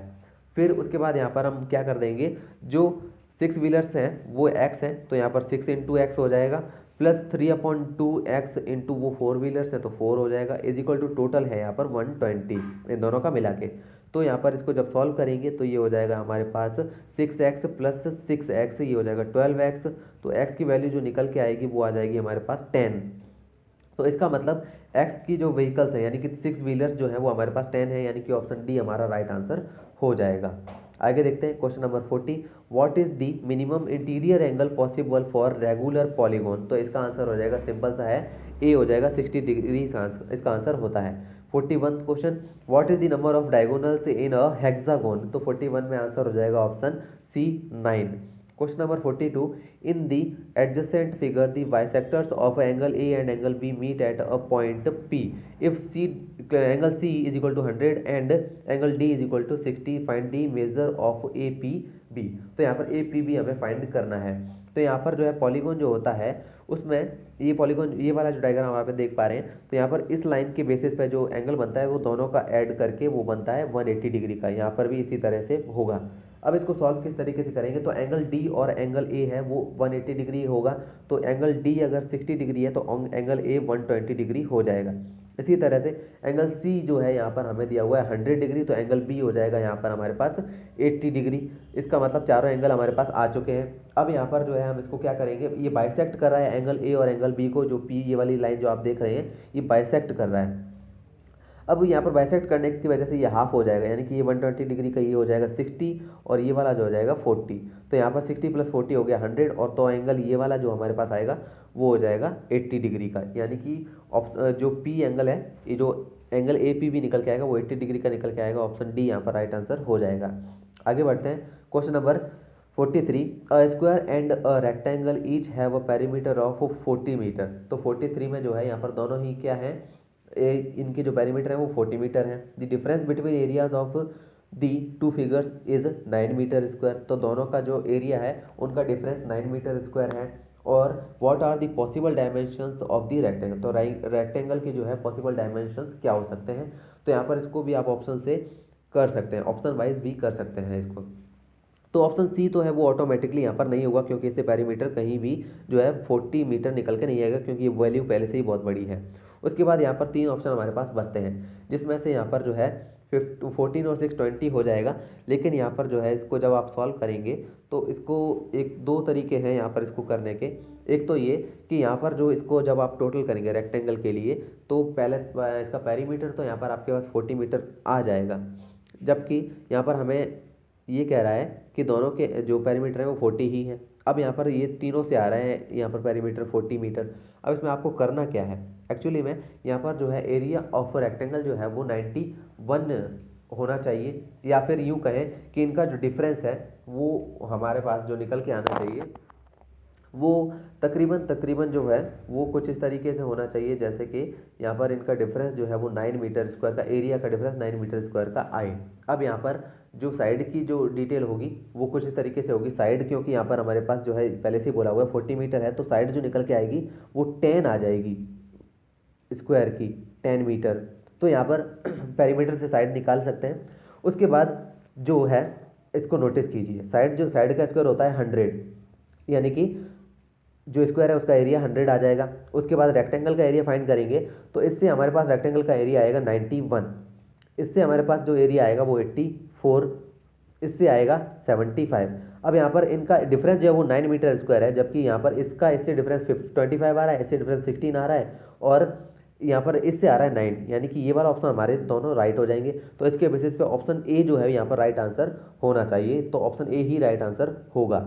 इसको ऑप्शन से भी आप कर सकते हैं। फिर है question number 44, in a parallelogram ABCD, AB is equal to 6 centimeter, BC is equal to 5 centimeter and AC is equal to 7 centimeter. Find the perpendicular distance between AB and CD। तो 44 में जो है यहाँ पर जब इसको सॉल्व करेंगे तो यहाँ पर इसको जो है इस तरह से कर सकते हैं, इसका जो डायग्राम है वो इस तरीके से बनेगा। तो ये वाला जो है आप इस तरह से सॉल्व कर सकते हैं, ये एक ट्राइंगल ये बन गया, एक ट्राइंगल ये बन गया। तो हीरोन्स का जो फार्मूला होता है उसे सॉल्व कर सकते हैं आप। उसको सॉल्व कर इसको सॉल्व कीजिएगा, कोशिश कीजिएगा, ताकि यहाँ पर जो है मैं जो इसलिए इसको नहीं कर रहा हूँ क्योंकि इसका जो है एक लंबा वीडियो हो जाएगा। तो यहाँ पर 44 में जो है आपके पास तीनों डायग्राम, जो ए बी है वो दिया हुआ है 6, BC दिया हुआ है 5, और जो ये डायगोनल है वो 7 सेंटीमीटर दिया हुआ है। तो इसको आप हीरोन्स की फॉर्मूले से कर सकते हैं। तो इसका जो एरिया आएगा वो इसका भी आएगा। तो इसका जो एरिया मैंने फाइंड किया है तो वो एरिया यहाँ पर आ रहा है 6√6। तो यहाँ पर इन दोनों को जोड़ देंगे, इस वाला भी एरिया को काउंट करेंगे तो ये भी 6√6 आएगा। तो इस तरह से आंसर आ जाएगा 12√6। तो 12√6 आ जाएगा। अब हमें यहाँ पर फाइंड करने के लिए कह रहा है हाइट, ये वाली, ये जो होती है ना, ये फाइंड करने के लिए कह रहा है। तो हाइट जो एरिया ऑफ पैरेललोग्राम का दूसरा फॉर्मूला होता है base into height.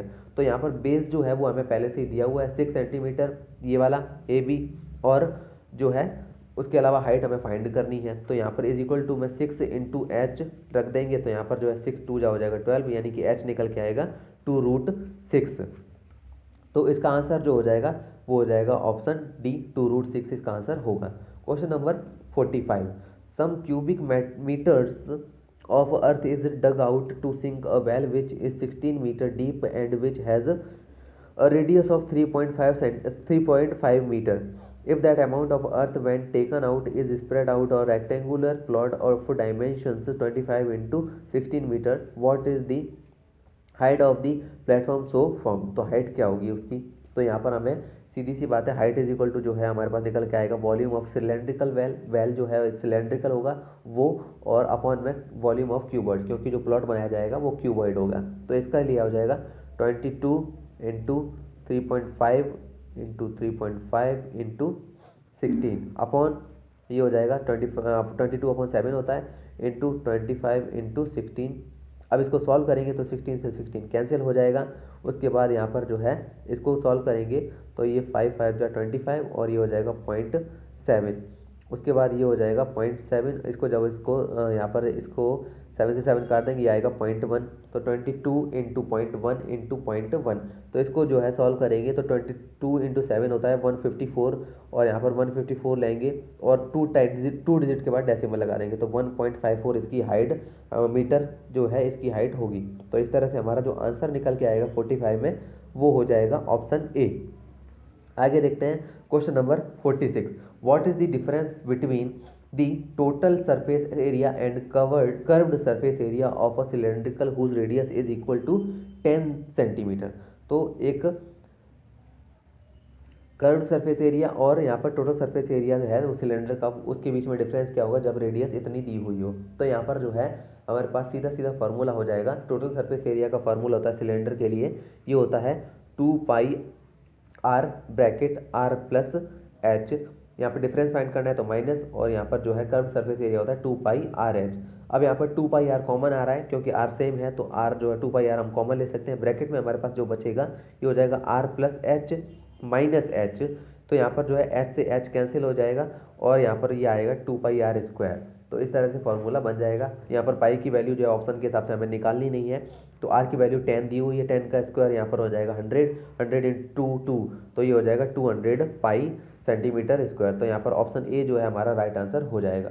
Question number 47, the mean of 6 numbers is 15, if 2 is taken away from every number the new mean would be. तो यहाँ पर जो है 2 जो है हर एक नंबर से निकाल लिया जाता है, तो ऑटोमेटिकली ऑप्शन ए यहाँ पर राइट आंसर हो जाएगा। 47 में ये इसका 13 आंसर आएगा।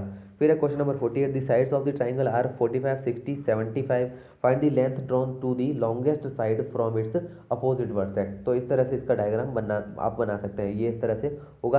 अब यहाँ पर अपोजिट वर्टेक्स के हिसाब से लॉन्गेस्ट जो है साइड होगी वो ये वाली बनेगी। अब यहाँ पर ये है 45, ये है 60, ये है 75, इस तरह से यहाँ पर दिया हुआ है। अब इसको भी आप हीरोन के फॉर्मूले से फाइंड कर सकते हैं। तो यहाँ पर जो है इसका एरिया जो निकल के आएगा वो आ जाएगा 1350 centimetre square. Area of triangle is equal to होता है 1/2 इंटू बी इंटू एच। अब यहाँ पर हमारे पास बी जो है वो दिया हुआ है जो कि 75 हमें दिया हुआ है बेस, एच हमें फाइंड करना है। तो यहाँ पर h इज इक्वल टू हो जाएगा हमारे पास 1350 इंटू 2/75। इसको जब सॉल्व करेंगे तो h निकल के आ जाएगा 36 सेंटीमीटर। यहाँ पर जो है मैं आपको तरीका बता दे रहा हूँ, आप इसको खुद से सॉल्व करने की कोशिश जरूर कीजिएगा। तो h जो निकल के आएगा 36 सेंटीमीटर निकल के आ जाएगा। तो इसके बेसिस पे 48 का जो राइट आंसर हो जाएगा ये होगा ऑप्शन डी। फिर है क्वेश्चन नंबर 49 में यहाँ पर आपको जो है एंगल यहाँ पर जो है पी एंगल 60 दिया हुआ है। उसके बाद एस जो है वो आपको 25 दिया हुआ है, और पी आर एस जो है हमारे पास निकल के आएगा ये वाला एंगल पी आर एस, ये 130 निकल के आ जाएगा। तो अब यहाँ पर जो है ये वाली साइड आप देख रहे हैं ये आपको इक्वली कह रहा है, इस वजह से यहाँ पर जो है ये भी 25 एंगल होगा। तो यहाँ पर जो है आपके ये वाला एंगल निकल के आएगा 130 डिग्री। इसके बेसिस पे अब पी आर क्यू जो है यानी कि आर की वैल्यू जो है वो निकल के यहाँ पर आ जाएगी आपके पास 130 पी आर, और पी आर क्यू ये वाला एंगल पी आर क्यू ये वाला निकल के आएगा आपके पास 50 डिग्री का। अब हमें निकालना है एंगल वाई, ये वाला एंगल। तो इसके बेसिस पे हम इसको सॉल्व करेंगे। ये हो गया 60, ये हो जाएगा 50, तो यहाँ पर ये हो जाएगा, हो गया 110। अब 110 हो गया तो एंगल वाई जो है हमारे पास, प्लस एंगल वाई कर देता हूँ, इज इक्वल टू 180 होता ही है। तो एंगल वाई जो है हमारे पास निकल के आ जाएगा 70 डिग्री का, यानी कि ऑप्शन डी जो है हमारा राइट आंसर हो जाएगा। नेक्स्ट लास्ट क्वेश्चन है इसका मैथ्स का। A cylindrical tank has a capacity of 5632 metre cube. If the diameter of its base is 16 metre, find its depth. तो 50 में यहाँ पर जो है हम इसका फॉर्मूला जो लगाएंगे, यहाँ पर आर आपको दिया हुआ है, सॉरी यहाँ पर डायमीटर दिया हुआ है, तो आर निकल के आ जाएगा 8 मीटर। और डेप्थ हमें फाइंड करनी है, यानी कि एच की वैल्यू फाइंड करनी है। वॉल्यूम हमें पहले से दिया हुआ है, तो 5632 is equal to 22/7 into 8 into H. अब इसको जब सॉल्व करेंगे तो यहाँ पर एच इज इक्वल टू हमारे पास आ जाएगा 5632 इंटू 7/22 इंटू 8 अब यहाँ पर जो है इसको सॉल्व करेंगे तो एच की वैल्यू जो निकल के आएगी वो आ जाएगी 28 सेंटीमीटर, यानी कि ऑप्शन हमारा ए जो है यहाँ पर राइट आंसर हो जाएगा। इस तरह से यहाँ पर जो है आपके टोटल जो मैथ्स के क्वेश्चन थे, यहाँ पर 50 क्वेश्चन आपको सॉल्व करा दिए। अब आगे देखते हैं यहाँ पर बाकी के क्वेश्चन, जैसे कि सेक्शन बी है, इंग्लिश के क्वेश्चन यहाँ पर आपसे पूछे जा रहे हैं। अब यहाँ पर क्वेश्चन है, candidates must dash the general conditions for admissions. तो 51 में यहाँ पर आंसर हो जाएगा option C, satisfy. Question number 52, he resorts dash sharp practice in his dealing. तो 52 में आंसर हो जाएगा option D, for. Question number 53, dash English is an international language. तो 53 में आंसर हो जाएगा option A, no article. Question number 54, the word industrious means. तो industrious का मीन्स क्या होगा, तो यहाँ पर 54 का आंसर हो जाएगा option A, working in industry. फिर है question number 55, choose the correct order to make the sentence below meaningful. तो यहाँ पर जो है ये आपको सेंटेंस जो है वो अरेंज करने हैं, आप इसको अरेंज करने की कोशिश कीजिए। मैं यहाँ पर आंसर बता देता हूँ। 55 में आंसर हो जाएगा ऑप्शन ए, 4 5 6 7 3 1 9 2 8। इस तरह से अरेंज करने पे मीनिंगफुल सेंटेंस बन जाएगा। फिर है 56 question, select the word closest in meaning to mortal. 56 का आंसर हो जाएगा option C, fatal. Question number 57, mark the word with the correct spelling. 57 में जो है यहाँ पर आंसर हो जाएगा ऑप्शन ए, सॉरी यहाँ पर जो है आंसर ए सही हो जाएगा, maintenance. 58, the coach insisted that Ronaldo dash the center position even though he is too short for that position. Use the correct verb. तो 58 में जो है राइट आंसर हो जाएगा यहाँ पर option A, play. Question number 59, dash king of Scotland saw dash spider trying to climb up to dash ceiling of the cave. तो यहाँ पर जो है कौन कौन से आर्टिकल्स आएंगे, 59 में यहाँ पर राइट आंसर हो जाएगा ऑप्शन डी, पहले में आ जाएगा दी, फिर दूसरे में ए और तीसरे में नो आर्टिकल। आगे देखते हैं क्वेश्चन नंबर 60। क्वेश्चन नंबर 60 है, Raju realizes not only Chinese continental food. तो यहाँ पर है 60 में आंसर हो जाएगा option C, but also. Question number 61, you must learn dash English every day to improve it. तो यहाँ पर जो है अप्रोप्रिएट डिटर्मिनर यूज करना है। 61 में राइट आंसर हो जाएगा ऑप्शन बी, अ लिटिल। 62 यहाँ पर जो है यहाँ पर मीनिंगफुल सेंटेंस बनाना है। तो यहाँ पर 62 में जो है इसका राइट आंसर हो जाएगा option B, Thomas Alva Edison is the most remarkable inventor in the world. उसके बाद यहाँ पर आपको पैराग्राफ दिया गया है, जिसको आप जो है पढ़ सकते हैं, ध्यान से इसको देखिए, इसका स्क्रीनशॉट लेके भी आप इसको पढ़ सकते हैं। यहाँ पर मैं इसके क्वेश्चन के आंसर आपको बताने वाला हूँ। क्वेश्चन नंबर 63 जो है, इसमें यहाँ पर why does the moon play a greater role than the sun is causing tides. 63 में जो है ऑप्शन ए इसका राइट आंसर हो जाएगा, the moon is closer to the earth as compare to the sun. आगे देखते हैं question number 64, how are tides useful for the economy of the country. 64 में आंसर हो जाएगा option B, during high tides big ships can reach the ports thus opening new vistas for business.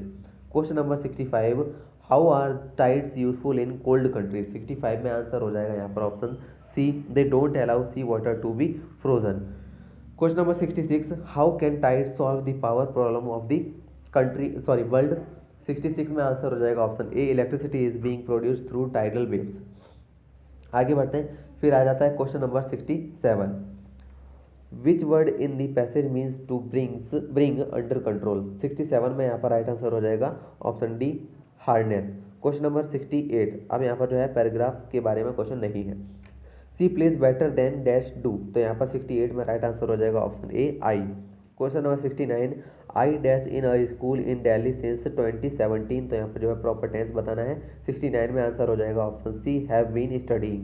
Question number 70, there isn't any smoke in the highlands of Scotland dash, तो यहाँ पर question mark की जगह क्या आएगा, sorry dash की जगह यहाँ पर क्या आएगा, कौन सा क्वेश्चन जो है क्वेश्चन मार्क प्रॉपर बैठेगा यहाँ पे। तो 70 में आंसर हो जाएगा ऑप्शन सी, इज देयर।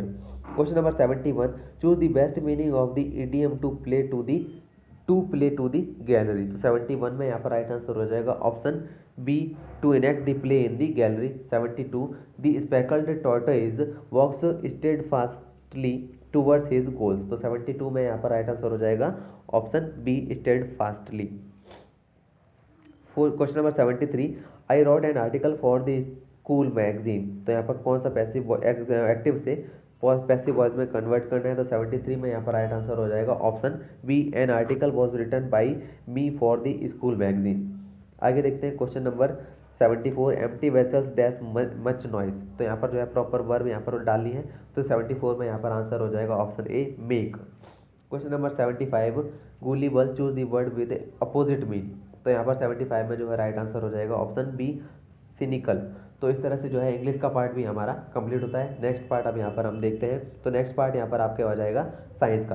तो यहाँ पर जो है साइंस का जो पार्ट है यहाँ पर 76 से क्वेश्चन नंबर 100 तक साइंस का पार्ट है। क्वेश्चन नंबर 76 है, the metal present in chlorophyll is, तो क्लोरोफिल में कौन सा मेटल होता है, तो 76 का आंसर हो जाएगा यहाँ पर हमारा ऑप्शन डी, मैग्नीशियम। फिर है question number 77, name the gas present in LPG, तो एलपीजी में जो है वो कौन सी गैस होती है, तो यहाँ पर हमारा आंसर हो जाएगा ऑप्शन डी, ब्यूटेन। फिर है question number 78, which gas is use to replace CFC, CFC को जो है रिप्लेस किस गैस से किया जा सकता है या किया जाएगा, तो 78 का आंसर हो जाएगा option A, HCFC। Question number 79, the first menstrual flow at puberty is termed, तो यहाँ पर 79 का आंसर हो जाएगा ऑप्शन डी, मेनार्की।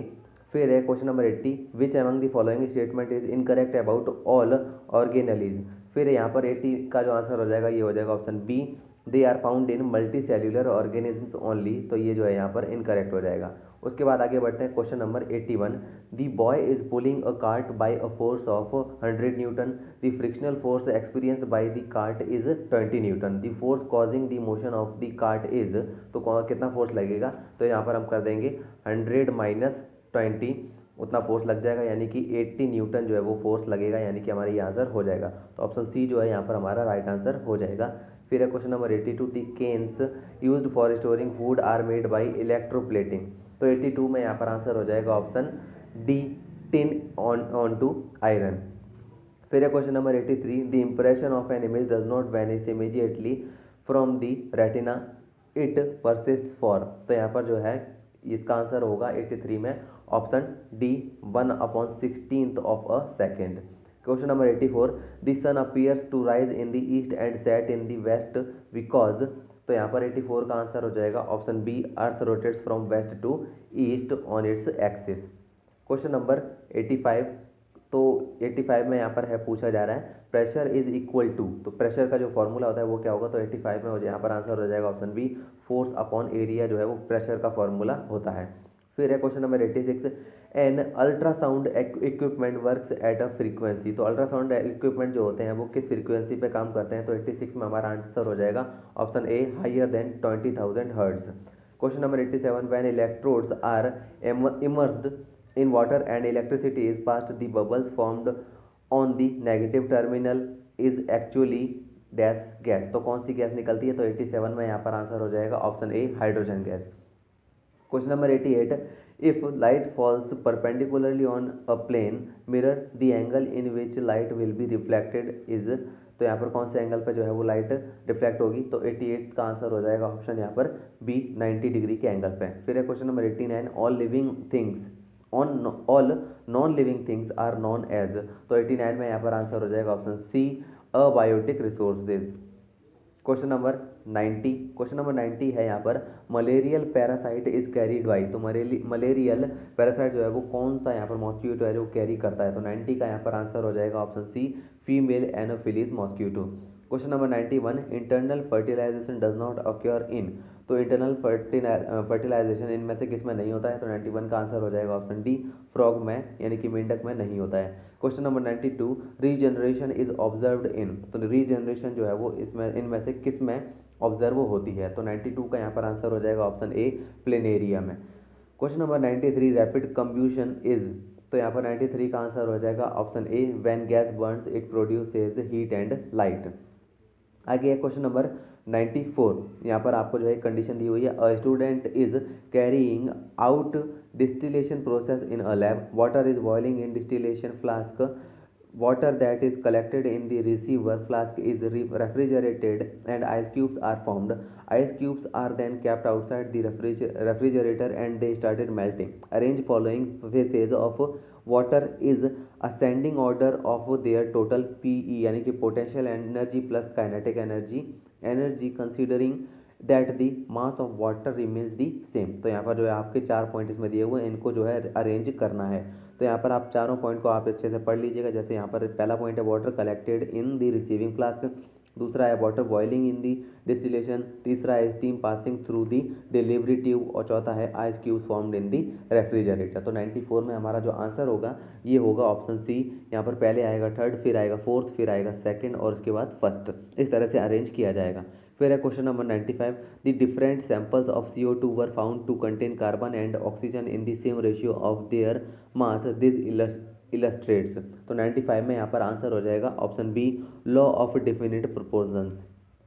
आगे है क्वेश्चन नंबर 96, तो क्वेश्चन नंबर 96 है यहाँ पर, an atlas of India is drawn by taking scale 100 centimetre is equal to 50,000 kilometre, the actual distance between the city of Bhopal and Cochin is 1500 kilometre, the distance between the two places in atlas will be dash centimetre. तो कितने centimetre होगी? तो 96 में यहाँ पर जो answer हो जाएगा ये होगा option A, 3।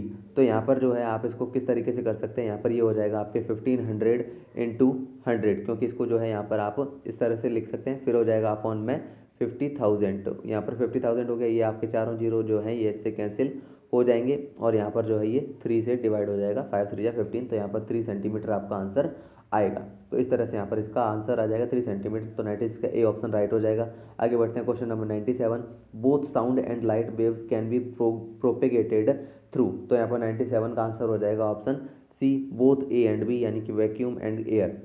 Option 98 question, a man stands in front of mirror and finds that his image is larger than himself, the mirror is a dash mirror, कौन सा मिरर होगा? तो 98 में यहाँ पर आंसर हो जाएगा option B, concave mirror. Question number 99, each lung is enclosed in a double membrane called as pleura, the membrane which covers the surface of each lung is, तो 99 में यहाँ पर आंसर होगा ये होगा option A, visceral pleura। Question number 100, nitrogenous waste products are eliminated mainly as, तो 100 में यहाँ पर जो आंसर हो जाएगा ये होगा option B, ammonia is in tadpole and urea in adult frog. आगे बढ़ते हैं। अब यहाँ पर नेक्स्ट पार्ट आपके आ जाएगा यहाँ पर सोशल साइंस का सेक्शन डी। यहाँ पर जो है क्वेश्चन पूछा जा रहा है, पहला क्वेश्चन है 101, who granted East India Company the sole right to trade with the east, तो 101 में यहाँ पर आंसर हो जाएगा 101 में option B, queen Elizabeth first. Question number 102, the first Indian woman to become president of the Indian National Congress was, तो यहाँ पर आंसर हो जाएगा option A, Sarojini Naidu. Question number 103, land covered with grass shrubs on which animals can graze freely is known as, तो यहाँ पर answer हो जाएगा 103 का option C, pasture land. Question number 104, name of the first country in the world to develop hydro electricity, तो 104 यहाँ पर इसका आंसर हो जाएगा ऑप्शन ए, नॉर्वे। इस कंट्री ने जो है वो फर्स्ट जो है हाइड्रो इलेक्ट्रिसिटी जो है वो फाइंड की थी, उसके डेवलप की थी। उसके बाद है क्वेश्चन नंबर 105, तो क्वेश्चन नंबर 105 है यहाँ पर, breeding of fish in specially constructed tanks and ponds is known as, तो 105 का यहाँ पर आंसर हो जाएगा option C, pisciculture. Question number 106, Ahmedabad is referred as the dash of India, तो यहाँ पर 106 का आंसर हो जाएगा option B, Manchester of India. Ahmedabad को जो है मैनचेस्टर ऑफ इंडिया के नाम से भी जाना जाता है। Question number 107, how many members are nominated by the president to the Rajya Sabha, तो इसका आंसर हो जाएगा option B, 12। Question number 108, the industrial revolution started in around 1750। तो यहाँ पर कहाँ पर हुआ था, तो 108 का आंसर हो जाएगा ऑप्शन बी, ब्रिटेन में। Question number 109, the British conquest of Bengal begin with the battle of. तो यहाँ पर आंसर हो जाएगा ऑप्शन बी, प्लासी के बैटल ऑफ प्लासी। फिर आगे बढ़ते हैं, question number 110, the architect of new Delhi was. तो न्यू दिल्ली का जो आर्किटेक्ट था वो कौन था, तो 110 का आंसर यहाँ पर हो जाएगा हमारा option A, Edwin Lutyens and H Baker. Question number 111, the existence of more than one level of government is known as option A, federalism. Question number 112, money bill is introduced only in Lok Sabha. तो option B यहाँ पर right answer हो जाएगा। तो question number 113, 113, in which state of India is the gym Corbett National park situated. तो इसका answer हो जाएगा ऑप्शन ए, उत्तराखंड में स्थित है यहाँ पर ये Jim Corbett National Park. Question number 114, which state of India is the highest producer of jute. तो इसका आंसर हो जाएगा option B, West Bengal. Question number 115, a form of government where people enjoy equal political right, elect their ruler and hold them accountable is known as। तो 115 का answer हो जाएगा option B, democratic government. तो question number 116, in order to prevent religion based exclusion and discrimination of lower caste the Indian constitution bans. तो 116 का answer हो जाएगा option A, untouchability. Question number 117, sustainable development seeks to prevent. तो यहाँ पर 117 का answer हो जाएगा option D, all of these, wastage of resources, pollution और लॉस ऑफ बायोडाइवर्सिटी। ये तीनों ही ऑप्शन यहाँ पर राइट आंसर होंगे। फिर 118, of the earth total water resources the fresh water easily accessible for our use is. तो यहाँ पर जो है इसका आंसर हो जाएगा 118 का option D, less than 1%। Question number 119, these are made to protect our natural vegetation and wildlife। तो 119 का आंसर हो जाएगा option D, all of these, national park, wild life sanctuaries और बायोस्फीयर रिजर्व, तीनों ही जो है ये वेजिटेशन और नेचुरल वेजिटेशन और वाइल्ड लाइफ को बचाने के लिए बनाए जाते हैं। Question number 120, the largest producer and exporter of mica in the world is. तो माइका का जो है लार्जेस्ट प्रोड्यूसर और एक्सपोर्टर कौन है, तो 120 का आंसर हो जाएगा option B, India. Question number 121, resources which can be renewed और रीप्रोड्यूस्ड आर नॉन एज। ये हो जाएगा यहाँ पर renewable resources. Question number 122, the act on the protection of women from domestic violence finally became a law in the year. तो 122 का answer हो जाएगा option C, 2005। Question number 123, right to information RTI act guarantees people rights to. तो 123 का answer हो जाएगा option A, no governmental proceedings. आगे देखते हैं। फिर है question number 124, at the village level the judicial functions are performed by the. तो ये हो जाएगा हमारे यहाँ पर ग्राम पंचायत, ऑप्शन बी यहाँ पर राइट आंसर हो जाएगा। Question number 125, many of India's most important mining and industrial centre are located in. तो यहाँ पर 125 का आंसर हो जाएगा option D, all of these, Jamshedpur, Rourkela और बोकारो, यहाँ पर तीनों ही जो यहाँ पर राइट आंसर हो जाएंगे। फिर यहाँ पर आगे बढ़ते हैं। अगला जो है सेक्शन आ जाता है आपके सेक्शन ई। यहाँ पर आ जाएगा इंटेलिजेंस का टेस्ट। तो यहाँ पर आपके जो है एग्जाम्पल के क्वेश्चन भी जो है यहाँ पर आपको दिए हुए हैं, जैसे कि यहाँ पर आप देख पा रहे हैं, इस तरह से क्वेश्चन आपसे पूछे जाएंगे। आगे यहाँ पर हम सीधे क्वेश्चन की तरफ चलते हैं। तो यहाँ पर जो क्वेश्चन है वो यहाँ से शुरू हो रहे हैं 126 के आगे से। तो यहाँ पर जो ये क्वेश्चन है ये है पहला, फिल्म, इसको लिखा जाता है ADGH से। उसके बाद मिल्क को किस तरीके से लिखा जाएगा। तो यहाँ पर आप देख पा रहे हैं कि F से आगे जो A यहाँ पर आ रहा है, F की जगह A आ रहा है, I की जगह D आ रहा है और L की जगह G आ रहा है और M की जगह H आ रहा है। ये सभी के सभी जो है -4 में हो रहे हैं, यानी कि F से पहले A जो होता है ना वो माइनस में जाता है, यानी कि पीछे की तरफ जाएगा। कुछ इस तरीके से ये ऐसे होगा ABCDEF। तो यहाँ पर देख पा रहे हैं पहला, दूसरा, तीसरा, चौथा, उसके बाद 5वें नंबर पर ये आ रहा है, यानी कि तकरीबन -5 को इसको मान के चलना है। तो -5 यहाँ पर हो रहा है हर जगह। उसके बाद MILK, ये भी जो है इसी तरह से होगा, इसको भी हम करते हैं। अब यहाँ पर इसको किस तरीके से करना है, यहाँ पर ABCDF तक हो गया, ABCDEFGHIJKLMNO ओ। तो यहाँ पर जो है के तक हमारे पास है। उसके बाद हम इसको सॉल्व करते हैं। तो एम यहाँ पर है हमारे पास, यहाँ पर माइनस की तरफ जाएंगे, पहला दूसरा तीसरा चौथा और ये पाँचवा, यानी कि पहले आ जाएगा एच।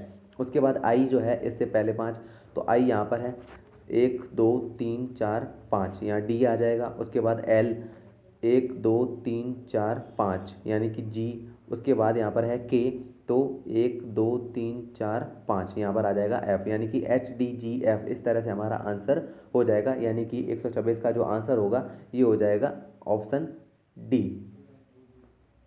ये यहाँ पर एम का जो है, तो सॉरी यहाँ पर जो आई का जो है वो थोड़ा सा मिस्टेक हो गया है, अदरवाइज ये सही आंसर है हमारा।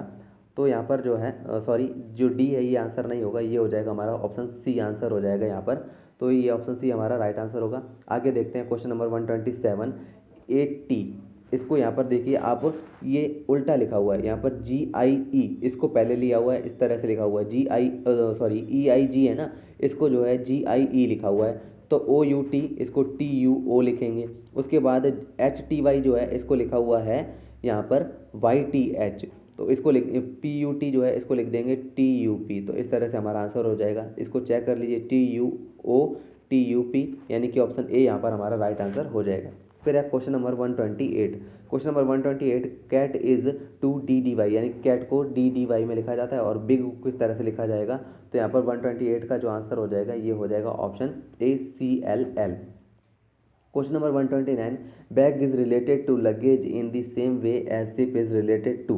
तो बैग जो है रिलेटेड होता है लगेज से, तो शिप जो है वो किससे रिलेटेड होगा, ये होगा कार्गो से, यानी कि जो शिप पे सामान रखा जाता है उसको कार्गो कहा जाता है। फिर है क्वेश्चन नंबर 130। क्वेश्चन नंबर 130 यहाँ पर आपको नंबरिंग दी हुई है, तो यहाँ पर 3 जो है इसको लिखा जा रहा है 243 में। अब यहाँ पर ये किस तरह से किया जाएगा 130, तो यहाँ पर 3 की पावर 5 जो होगी इसका आंसर आएगा 243।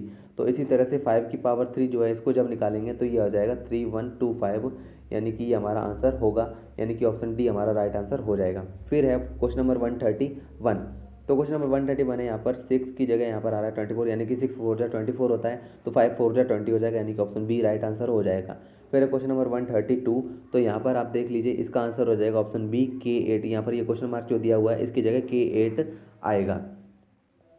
फिर आगे बढ़ते हैं क्वेश्चन नंबर 133। क्वेश्चन नंबर 133 है, choose the figure which is different from others. अब यहाँ पर जो है फिगर ढूंढना है जो दूसरे से अलग हो। यहाँ पर जो है हमारा जो फिगर अलग दिखाई दे रहा है यहाँ पर 133 में, ये हो जाएगा ऑप्शन डी। चौथा फिगर जो है वो अलग दिखाई दे रहा है। अब अलग कैसे दिखाई दे रहा है, बाकी के डायग्राम में जो पॉइंट्स हैं वो एक आमने सामने हैं, हर जगह यहाँ पर देख पा रहे हैं आप, आमने सामने हैं लाइन के, एक दूसरे के आमने सामने। जबकि जो फोर्थ है इसमें लाइन में एक की तरफ है वो पॉइंट्स, इसलिए डी ऑप्शन जो है अलग हो जाएगा। इस तरह से आगे बढ़ते हैं 134, arrange the following words as per order in the dictionary. तो यहाँ पर इनको अरेंज करेंगे तो 134 में यहाँ पर आंसर हो जाएगा ऑप्शन सी 4 3 5 2 1। इस तरह से इसको अरेंज किया जाएगा। फिर है question number 135, in a certain code teacher is written as VGCEGJGT,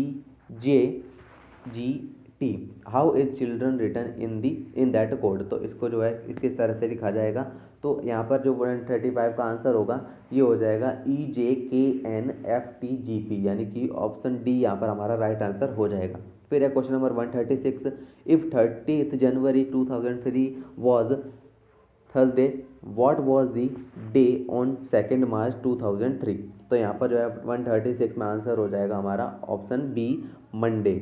आगे देखते हैं क्वेश्चन नंबर 137। 137 यहाँ पर है, in the following series how many KG occur in such a way that G is in the middle and K and N are adjacent to it on both sides. तो यहाँ पर जो है K और N जो है उसके दोनों तरफ होने चाहिए और G मिडल में होना चाहिए।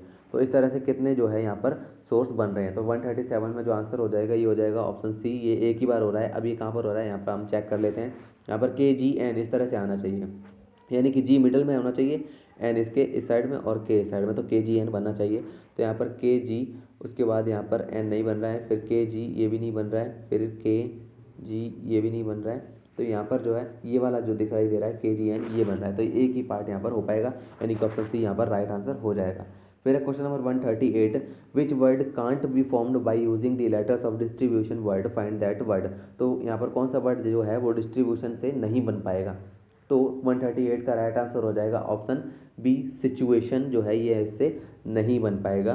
क्योंकि यहाँ पर जो है एस आ रहा है, एस आई भी आ रहा है, टी भी आ रहा है, यू भी आ रहा है, लेकिन ए जो है यहाँ पर नहीं आ रहा है, डिस्ट्रीब्यूशन में ए नहीं आता है, तो सिचुएशन में ए यहाँ पर जो है वो आ रहा है जो कि नहीं होना चाहिए। इस तरह से जो बी है इसमें से नहीं बनेगा। आगे बढ़ते हैं क्वेश्चन नंबर 139। तो 139 में यहाँ पर आप डायग्राम देख पा रहे हैं, इसके बेसिस पे हमें आंसर बताना है। अब यहाँ पर जो है ऑप्शन डी में कौन सा आएगा इन चारों में से, तो यहाँ पर सीधी सी बात है, जो सी में यहाँ पर जो ये वाला जो डायग्राम है ये वाला आएगा, यानी कि ऑप्शन जो 2 है ये ऑटोमेटिकली रिजेक्ट हो जाता है। उसके बाद यहाँ पर जो है ये हो जाएगा। अब यहाँ पर इस तरह से होगा ये, इसमें आप ध्यान से देखिएगा, इसके अंदर के डायग्राम को भी देखिएगा, ये वाली जो लाइनें हैं ना इनको भी ध्यान से देखिएगा, ये इस तरीके से दी हुई हैं। अब यहाँ पर जो है ये जब रिवर्स होगा, यानी कि यहाँ पे और यहाँ पे आएगा, तो यहाँ पर ये वाली लाइन कुछ इस तरीके से बनेगी, यानी कि यहाँ पर हमारा जो है ऑप्शन 3 जो है वो करेक्ट होता दिखाई दे रहा है। तो यानी कि इसमें से सी ऑप्शन हमारा राइट आंसर हो जाएगा, तीसरा डायग्राम इसमें आएगा, यानी कि 139 का ऑप्शन सी हमारा राइट आंसर है। आगे बढ़ते हैं क्वेश्चन नंबर 140। क्वेश्चन नंबर 140 है, if Maya is the only daughter of Richa's grandmother's brother, how is Maya daughter related to Richa. तो यहाँ पर 140 का आंसर हो जाएगा option A niece. Question number 141, it is 3 o'clock in a watch and it is rotated by 10 degrees in a manner such that if the minute hand points towards the north east, the hour hand will point towards which direction। तो 141 का answer हो जाएगा यहाँ पर option D south east. Question number 142, which one does not belong to the group. तो यहाँ पर जो है वो ग्रुप में कौन सा जो है यहाँ पर नहीं आएगा, तो यहाँ पर हमारा जो राइट आंसर हो जाएगा 142 का, ये हो जाएगा ऑप्शन बी। ये जो है 13 की टेबल में आता है, यानी कि और जबकि बाकी सारे के सारे जो नंबर है वो 7 से डिवाइडेड होते हैं, जबकि ये 7 से नहीं होता है, तो ऑप्शन बी यहाँ पर राइट आंसर हो जाएगा। आगे देखते हैं क्वेश्चन नंबर 143। तो यहाँ पर जो है ये वाला डायग्राम कौन सा इसमें कवर करेगा, तो 143 का आंसर हो जाएगा ऑप्शन ए, ये वाला डायग्राम यहाँ पर कवर करेगा। Question number 144, village W is 20 kilometres to the north of village X, village Y is 18 kilometres to the east of village X and village Z is 12 kilometres to the west of village W. If Manu starts from village Y and goes to village Z via village W, in which direction is he from his starting point। तो 144 का यहाँ पर right answer हो जाएगा option A north west. Question number 145, if the 7th day of a month is 3 days earlier than Friday, what day will it be on the 19th day of the month। तो 145 का यहाँ पर answer हो जाएगा option B Sunday. Question number 146, question number 146 है, Gaurav said to Tarun that boy playing with the football is the younger of the 2 brothers of the daughter of my father's wife, how is the boy playing football related to Gaurav. तो 146 का answer हो जाएगा option B brother. Question number यहाँ पर है आगे 147। तो यहाँ पर जो है अल्फाबेट्स दिए हुए हैं, इसमें क्वेश्चन यहाँ पर है, विच of the following pairs of letters has an many letters between them in the above arrangement as there are between them in the English alphabet। यानी कि इनके बीच में एक वर्ड जिसके बीच एक सेंटेंस जिसके बीच में जो है अल्फ़ाबेट जिसके बीच में जो है उतने ही लेटर आने चाहिए जो इंग्लिश अल्फ़ाबेट में आते हैं। तो 147 में यहाँ पर जो राइट आंसर होगा ये हो जाएगा ऑप्शन डी एम ओ। तो यहाँ पर ये वाला देख पा रहे हैं, एम के बाद एन आता है और उसके बाद ओ आता है, यानी कि एक का ही डिफरेंस होता है, तो यहाँ पर भी उतना ही डिफरेंस है, इसलिए एम ओ यहाँ पर राइट आंसर हो जाएगा। आगे बढ़ते हैं question number 148, how many cubes are there. यहाँ पर क्वेश्चन पहले देख लेते हैं, डायरेक्शन यहाँ पर दिया हुआ है, a solid cube of each side 4 centimetre has been painted all faces, if it is then cut into cubical blocks each of sides 2 centimeter, answer the questions from 148 to 150। तो यहाँ पर क्वेश्चन है 148, how many cubes are there in all of a edge 2 centimetre. तो 148 का answer हो जाएगा option सी 8 cubes होंगे। उसके बाद है 149, how many cubes have no face painted. तो 149 का आंसर हो जाएगा ऑप्शन ए 0। और 150 है यहाँ पर, how many cubes have only 1 face painted. तो यहाँ पर भी आंसर हो जाएगा ऑप्शन ए 0। तो इस तरह से यहाँ पर जो है हमारा क्लास 9 का सैनिक स्कूल का पेपर कंप्लीट होता है। उम्मीद करता हूँ कि आपने वीडियो को पूरा जरूर देखा होगा और चैनल को सब्सक्राइब जरूर कर दीजिएगा, और ताकि आप और भी इसी तरह की वीडियोज़ देख पाएँ। Thank you.